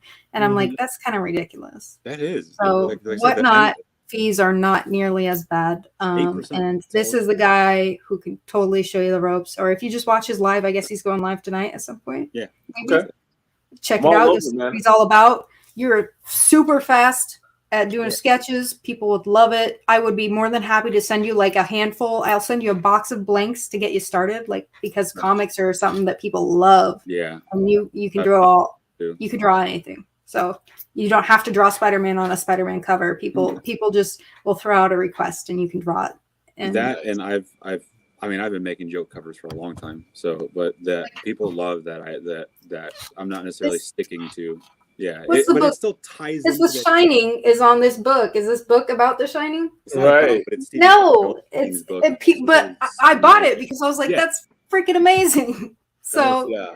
No, I get There it. you It's go. my way to tie the universe. Like, it's like I like to keep it somewhat in some way, shape, or form. It's like basically playing 7 Degrees of Kevin Bacon. It's what I'm doing with. If it touches it in any sort of crazy way, it's valid enough for me to draw it on there. Well, now that That's I know cool. this, there's going to be some Luke Skywalker on some Spider-Man covers. So Yeah. I think I might have a Star Wars blank. If not, I can pick some up. I'd be I'm happy to send some Drawing to Samuel you. Jackson from Black Snake Moan on one of the Star Wars covers. Like, dude, you know that mean mug that he's giving? Like the Yeah. crazy. Yeah.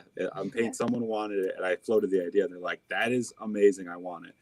And I painted a Mace Windu saber, and on the back of it, it's going to be Samuel L. Jackson from Black Snake Moan with the wife beater on underneath his robe. And the dude I thought love it. he wants it. That's sick, dude. I love So- it. I got to see that. Yeah, I do a lot of silly shit like that, and people are really digging it. It's combining comedy with my other passion, art. So it's a lot of fun. Nice. But yeah. All right. You Well, guys, folks, it's been a pleasure. Yes. Nice to meet you, Esteban, Max. Hey, nice always to meet you, always a man. pleasure. Pleasure. Hope to see you again Thanks, soon. man. And Thank you I guys. Yo, I'm so you- happy if you can that get that you invite joined from us. Whatnot for me, that secret invite, I would be totally into it. So Let him give it to you. I think you both get $5 if you get a referral link or something. So let him give it to you Are so you that sure? he I can don't get know. Like I the said, either way, $5. whatever, doesn't mind. I don't know if it's any different from coming from a creator account, but you host sales, right?